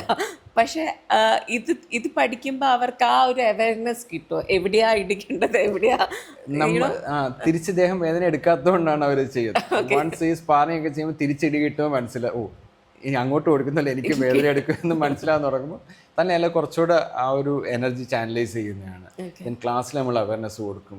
ഇത് ഈ കാര്യം ചെയ്താൽ നിങ്ങൾക്ക് അങ്ങോട്ട് ചെയ്യുമ്പോൾ ചിലപ്പോൾ നമ്മുടെ പേരൻസിനല്ലേ നിങ്ങളെക്കാട്ടിലും വലിയ ബ്രദറോ വല്ലാണ്, അവർ ചിലപ്പോൾ തിരിച്ച് ചെയ്യത്തില്ല, പക്ഷെ അവർക്ക് പെയിൻ കാണും എന്നുള്ള കാര്യമൊക്കെ പറഞ്ഞു വരും. You understand. അപ്പോൾ എനിക്കിപ്പോൾ ഇവിടെ ഇപ്പോൾ നമ്മുടെ കിഡ്സ് ക്ലാസ് റീസ്റ്റാർട്ട് ചെയ്തിട്ട് 2 years ആയി. 2 years ആയിട്ട് കണ്ടിന്യൂ ചെയ്യുന്ന കുട്ടികളുണ്ട്. അപ്പോൾ അവരുടെ ഒരു ചേഞ്ച് നമുക്കറിയാം, ഭയങ്കര മെച്ചൂറാണ്. ക്ലാസ്സിലാണെങ്കിലും സ്പാർ ചെയ്യുമ്പോഴും ഒക്കെ വന്നപ്പം ആ ഭയങ്കര ആക്റ്റീവ്, ഇതുപോലെ അതിൽ നിന്ന് ആ ഒരു ചേഞ്ച് അറിയാം. നമുക്ക് അവരെ കാണുമ്പോൾ പറയും കുട്ടികളെ ഒരു ചേഞ്ച് ഇത്രയും നാൾ കൊണ്ട് വന്നിട്ടുള്ളത്. അപ്പം അത് ഭയങ്കര ഡിസിപ്ലിൻഡ് ആവും. അങ്ങനെയുള്ള കാര്യങ്ങളെല്ലാം ഭയങ്കര ചേഞ്ച് വരും. ചാലഞ്ചിങ് ആയിട്ടുള്ള ക്ലയൻസ് വന്നിട്ടുണ്ടോ ഇങ്ങനെ പഠിപ്പിക്കാൻ, ക്രാവ് പഠിപ്പിക്കാൻ ഭയങ്കര ബുദ്ധിമുട്ടിയിട്ടുള്ള ആരെങ്കിലും? അങ്ങനെ വന്നിട്ടുണ്ട്. കാരണം അതിൽ വരുന്ന ഈ പറഞ്ഞ ഒരു മാർഷൽ ആർട്സ് അല്ല, ഒരു സ്പോർട്സ് അങ്ങനെ ഒരു ആക്ടിവിറ്റി ഇല്ലാതെ ആൾക്കാർക്ക് കുറച്ച് പാടാണ്. കാരണം ഒരു കോർഡിനേഷൻ കിട്ടാനായിട്ട് അത്യാവശ്യം ബുദ്ധിമുട്ടാണ് പഠിപ്പിക്കാനായിട്ട്. ബാക്കി നമുക്ക് ഞങ്ങൾ വർക്ക്ഷോപ്സ്, ഈവൻ ബ്ലൈൻഡ് ആൾക്കാർക്ക് വർക്ക്ഷോപ്സ് ഒക്കെ എടുത്തിട്ടുണ്ട്. ഡിഫറെൻ്റ്ലി ഏബിൾ, അങ്ങനെ പല രീതിയിലുള്ളവർക്ക് എടുത്തിട്ടുണ്ട്. അപ്പം പക്ഷേ നമുക്കെന്ന് പറഞ്ഞാൽ നമ്മൾ ഈ കൂടുതൽ പഠിത്തം മാത്രം, സ്കൂളിൽ പോലും ഒരു ഗെയിംസും ഇപ്പൊക്കെ അത് ഒത്തിരി മാറിയിട്ടുണ്ട്. പക്ഷെ ഒരു കുറച്ചുകൂടെ പ്രായം ഞങ്ങളൊക്കെ ഒരു ടൈമിലൊക്കെ വന്നിട്ട് കൂടുതൽ എന്താണ് പഠിത്തം മാത്രമാണ്, ബാക്കി ഗെയിംസ് അതൊന്നും അത്ര ഒരു ഇമ്പോർട്ടൻസ് അല്ല. ഇപ്പൊക്കെ പിന്നെ ഭയങ്കരമായിട്ട് ഇതുണ്ട്. അപ്പം അത് അങ്ങനെ ഒരു കുറച്ചൊരു ഏജറായിട്ടുള്ള ഒരു വേറെ പ്രശ്നം ഇതാണ്, കോർഡിനേഷൻ കാണത്തില്ല. അപ്പോൾ ലെഫ്റ്റ് റൈറ്റ് കോർഡിനേഷനും ഒക്കെ വരാനായിട്ട് കുറച്ച് സമയമാണ്. അങ്ങനെ ചലഞ്ചിങ് ആയിട്ട് ഇത് വരാറുണ്ട്. ഓൾഡ് ഏജ് ഗ്രൂപ്പിലുള്ള ആൾക്കാർക്ക് ചെയ്യാൻ പറ്റുന്നതാണോ ഈ സീനിയർ സിറ്റിസൻസിലെ? അവർക്കൊക്കെ ചെയ്യാൻ പറ്റുന്നതാണോ ഇത്? ചെയ്യാൻ പറ്റുന്നതാണ്. നമുക്കത് ഞാൻ പറഞ്ഞാൽ നമുക്കൊരു ഭയങ്കര ഫിറ്റായിട്ടിരിക്കണം അതൊന്നുമില്ല. അത് ഇതിൻ്റെ പാർട്ടായിട്ട് ഫിറ്റ്നസ് വന്നോളൂ. നമ്മളൊരു റുട്ടീൻ ഫോളോ ചെയ്ത് ഡിസിപ്ലിൻ ആയിട്ട് വന്നു കഴിഞ്ഞാൽ ഫിറ്റ്നസ് അതിൽ വരും. ഞാനിപ്പോൾ എനിക്കിപ്പോൾ ഉള്ളൊരു 72 years ആണ്, സ്റ്റിൽ പ്രാക്ടീസ് ഉള്ളതാണ്. ഇന്നും ഏറ്റവും വലിയ ക്ലാസ്സിൽ വരുന്നതാണ്. അപ്പോൾ അത് വന്നിട്ട് നമ്മുടെ ഏജും ഒരു പ്രോബ്ലം അല്ല, പക്ഷേ പഠിക്കാൻ താല്പര്യം ഉണ്ടെങ്കിൽ അവരുടെ പേസിനനുസരിച്ചിട്ടാണ്. ഒരിക്കലും നമ്മളൊരു 20-25 years ഉള്ള ഒരാളുമായിട്ട് അറ്റ് പാർ പോകാനല്ല, ഒരു ഗ്രാജുവലി ചെയ്താൽ മതി. കാരണം ഏജ് കൂടുന്നത് നമുക്ക് ഇഞ്ചുറി ചാൻസ് കൂടുതലാണ്, ഇനി പറഞ്ഞ പോലെ റിക്കവറി ടൈം കൂടുതലാണ്. അപ്പോൾ അതൊക്കെ കൺസിഡർ ചെയ്തിട്ട് അവർ സ്ലോ പ്രോസസ്സിലാണ്, ഒരു ഗ്രോത്താണ് അവർക്ക്. അപ്പം ഞാൻ ആദ്യം പറഞ്ഞു, ഒരിക്കലും അവരുമായിട്ട് കമ്പയർ ചെയ്യരുത്. അല്ലെങ്കിൽ നമ്മളെക്കാട്ടും ഏജ് കുഴപ്പം, ഞാൻ വന്നിട്ട് 46 ആയി, അപ്പോൾ എനിക്കൊരിക്കലും 20 years ഒരാൾ ചെയ്യുന്ന പോലെ ചെയ്യാൻ പറ്റത്തില്ല. അപ്പോൾ അത് always keep that in mind. അപ്പോൾ അവരുടെ അടുത്തും പറയും, നിങ്ങൾ ഒരിക്കലും അവരുമായിട്ട് അവർ ചെയ്യുന്ന പോലെ ചെയ്യുന്നെങ്കിൽ നിങ്ങളുടെ പേസിൽ ചെയ്താൽ മതി, നമ്മുടെ ഓൺ ഇതിൽ ചെയ്താൽ മതി. നമ്മുടെ കോമ്പറ്റീഷൻ നമ്മളുമായിട്ടാണ്, മറ്റേ ആളുമായിട്ടല്ല എന്നുള്ള കാര്യം പറഞ്ഞ് ചെയ്യിക്കുന്നതാണത്. സോഷ്യൽ മീഡിയ യൂസ് ചെയ്യാറുണ്ടോ ഇതിന് അവയർനെസ് ക്രിയേറ്റ് ചെയ്യാൻ വേണ്ടിയിട്ട്? ലൈക്ക് ഇൻസ്റ്റഗ്രാം അതൊക്കെ വഴി? അങ്ങനെ ഭയങ്കരമായിട്ട് അങ്ങനെ ചെയ്തിട്ടില്ല, പക്ഷെ യൂസ് ചെയ്യാറുണ്ട്. കാരണം ഇതൊക്കെ ഫുൾ ടൈം ക്ലാസ് ഇതൊക്കെ ആയിട്ട് അങ്ങനെ വളരെ കുറവാണ് പോസ്റ്റ് ചെയ്യുന്നതും ഒക്കെ. അങ്ങനെ ഇപ്പോഴും കുട്ടികളൊക്കെ തന്നെ പറയും, എനിക്ക് വീഡിയോസൊക്കെ ഇവരൊക്കെ തന്നെ എഡിറ്റ് ചെയ്തൊക്കെ തരും. അന്നേരമാണ് ഞാൻ പോസ്റ്റ് ചെയ്തത്. ഞാനായിട്ട് ചെയ്യുന്നത് വളരെ കുറവായിരുന്നു. അപ്പോൾ എൻ്റെ പല വീഡിയോസും പേജിലുള്ള സ്റ്റുഡൻസ് അവരൊക്കെ തന്നെ എഡിറ്റ് ചെയ്ത് തരുന്നത്. സാർ ഈ വീഡിയോ പോസ്റ്റ് ചെയ്യുന്ന പറഞ്ഞാൽ കോമ്പറ്റീഷൻ കഴിഞ്ഞ് കഴിഞ്ഞാൽ അവർ തന്നെല്ലാം എഡിറ്റ് ചെയ്തൊക്കെ തരും. അങ്ങനെ ഇപ്പം വേറെ ട്രെയിനേഴ്സ് ഉണ്ടോ ക്രാവ് മഗയില്? വേറെ നമുക്ക് 3-4 ആൾക്കാരുണ്ട് ട്രെയിൻ ചെയ്യുന്നത്. അത് പഠിക്കാൻ വേണ്ടിയിട്ട് എവിടെയാണ് പോകേണ്ടത്? ഡൽഹിയിലാണ് സർട്ടിഫിക്കേഷൻ കിട്ടുന്നത് അല്ലേ? അവിടെയാണ്. 10 days ആണ് അവിടെ സർട്ടിഫിക്കേഷൻ ഉണ്ട്. Already you should have an experience background വേണം അതിൽ. പിന്നെ എല്ലാ ദിവസവും രാവിലെ തൊട്ടൊക്കെ ഞാൻ തന്നെ പോകും. കാരണം ഇതെനിക്ക് ഒരു പാഷനാണ്. പഠിപ്പിക്കുന്നത് ഒരിക്കലും രാവിലെ എണീറ്റ് പോകണം എന്നൊരു ഇതില്ല. എൻ്റെ ഒരു ഡേ സ്റ്റാർട്ട് മോർണിംഗ് 4:45 രാവിലെ എണീക്കും. 5:30 to 6:30 ജിമ്മിൽ പോകും വൈഫുമായിട്ട്. തിരിച്ച് വൈഫിനെ ഡ്രോപ്പ് ചെയ്യും. Immediately 6:30 class start. അപ്പോൾ സീനിയേഴ്സ് ഒരു വാമപ്പ് സ്റ്റാർട്ട് ചെയ്യും. 6:40 ഒക്കെ ക്ലാസ്സിലെത്തും. 8 o'clock ക്ലാസ് കഴിഞ്ഞ് പിന്നെ അടുത്ത ചില പേഴ്സണൽ ട്രെയിനിങ്സ് കാണും. പിന്നെ സ്കൂളുകളിൽ സ്റ്റാർട്ടാകും. പിന്നെ സ്കൂളിൽ ഇപ്പോൾ 3 days അത് വരും. അപ്പോൾ അങ്ങനെ രാവിലെ എല്ലാം കഴിഞ്ഞ് ഉച്ചയാകും മിക്കവാറും വീട്ടിലെത്തുമ്പോൾ. പിന്നെ ഈവനിങ് ക്ലാസ് ഉള്ളപ്പോൾ അങ്ങനെ. പിന്നെ എല്ലാം ഞാൻ പഠിക്കുന്നുണ്ട് ബ്രസീലിയൻ ജിറ്റ്സിൻ്റെ, അതിൻ്റെ ക്ലാസ്സിന് പോകും. അങ്ങനെ എല്ലായിട്ട് അങ്ങ് ബിസിയാണ്.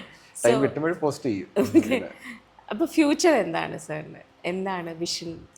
വന്നിട്ട് നമ്മൾ ഇനിയിപ്പോൾ ഈ ഒരു ഇത് കുറച്ചുകൂടെ ഇൻസ്ട്രക്ടേഴ്സിനൊക്കെ ഡെവലപ്പ് ചെയ്തെടുക്കണം. നമുക്കിവിടെ ഡെവലപ്പ് ചെയ്തെടുക്കണം. We are soon going to be ഒരു പ്രൈവറ്റ് ലിമിറ്റഡ് കമ്പനി ആയിട്ട് രജിസ്റ്റർ ചെയ്ത് കുറച്ചുകൂടെ നമുക്കൊന്ന് ഡെവലപ്പ് ചെയ്യാനും, അതുപോലെ തന്നെ മിക്സഡ് മാർഷൽ ആർട്സ്. കാരണം നമ്മുടെ ആൾക്കാർക്കെന്ന് പറഞ്ഞാൽ എപ്പോഴും ഫോക്കസ് ചെയ്യുന്ന ഈ ഒരു കോമ്പറ്റീഷൻ ആ ഒരു ലെവൽ അത് വേണം. കാരണം കോമ്പറ്റീഷൻ ഉണ്ടെങ്കിൽ ഈ പറഞ്ഞൊരു റിയലിസ്റ്റിക് ഒരു സെനാരിയോ നമുക്കൊരു എക്സ്പ്ലോർ ചെയ്യാനും അല്ലെങ്കിൽ ഒരു പ്രഷറൊക്കെ ഫീൽ ചെയ്യാനും നമ്മുടെ സ്കില്ല് ഡെവലപ്പ് ചെയ്യേണ്ടത് എന്താണ്. ചിലപ്പോൾ ഒരു കോമ്പറ്റീഷൻ ഇറങ്ങി തോക്കുമ്പോൾ നമ്മൾ വിചാരിക്കുമോ ഞാൻ ഭയങ്കര സ്കിൽഡാണ്. പക്ഷെ ഒരു കോമ്പറ്റീഷൻ ഇറങ്ങുമ്പോഴേക്കും റിയൽ ഒരു നമ്മളെക്കാട്ടിലും ഭയങ്കര സ്കില്ലായിട്ടുള്ള ഒരാൾ വരുമ്പോൾ ചിലപ്പോൾ അതിൽ തന്നെ നിർത്തിപ്പോവും. എന്നെ കൊണ്ട് പറ്റത്തില്ലെന്ന് പറഞ്ഞു. അല്ലാത്തൊരു കണ്ടിന്യൂ ചെയ്ത് യു വോണ്ട് ടു ഡെവലപ്പ് ആ ഒരു മൈൻഡ് സെറ്റ് എപ്പോഴും നമ്മൾ ഫോക്കസ് ചെയ്യുന്നതാണ്. അപ്പോൾ അങ്ങനെ കുറച്ചുകൂടെ കോമ്പറ്റീഷൻ നമ്മളിവിടെ ഓർഗനൈസ് ചെയ്യാൻ പ്ലാൻ ഉണ്ട്. അങ്ങനെ MMA റിലേറ്റഡ് ആണെങ്കിലും ഒക്കെ അതങ്ങനെ കുറച്ചുകൂടെ പ്രൊമോട്ട് ചെയ്യുക. അപ്പോൾ അതിനകത്ത് ഡിഫറെൻറ്റ് ടൈപ്പ് ഈവൻറ്റ്സിൽ കുട്ടികൾക്ക് പാർട്ടിസിപ്പേറ്റ് ചെയ്യാൻ പറ്റും. ബോക്സിങ്, കിക്ക് ബോക്സിങ്, ഗ്രാപ്ലിങ്ങിൽ തന്നെ വന്നിട്ട് ജൂഡോ ഉണ്ട്, റെസ്ലിംഗ്. അപ്പോൾ അങ്ങനെ എല്ലാം കൂടെ MMA ആകുമ്പോൾ ഇതെല്ലാം വേണം. ഇതെല്ലാം അതിനകത്ത് കവർ ചെയ്യുന്നത്. അപ്പോൾ അത് കുറച്ചുകൂടെ ഒരു സ്പോർട്ട് ബേസ്ഡ് കോമ്പാറ്റ് സ്പോർട്ട് ആസ്പെക്റ്റിലും കൂടെ ഇത് ചെയ്യുക. പിന്നെ ഇത് ഫോക്കസ് ചെയ്യേണ്ടവർക്ക് ഇത് ഫോക്കസ് ചെയ്ത് ചെയ്യാം. ആ ഒരു രീതിയിലാണ് ഇപ്പോൾ ക്ലാസ് പോകുന്നത്. ട്യൂസ്ഡേ തേഴ്സ്ഡേ വന്നിട്ട് ഈ രീതിയിലാണ് ക്രാവ് മഗ ഫോക്കസ് ചെയ്തിട്ടുള്ള ടെക്നിക്സ് ഇതുമാണ്. ബാക്കി ബേസ് എല്ലാം സെയിം ആണ്. Thank you so much coming for a podcast. All the best. Thank you.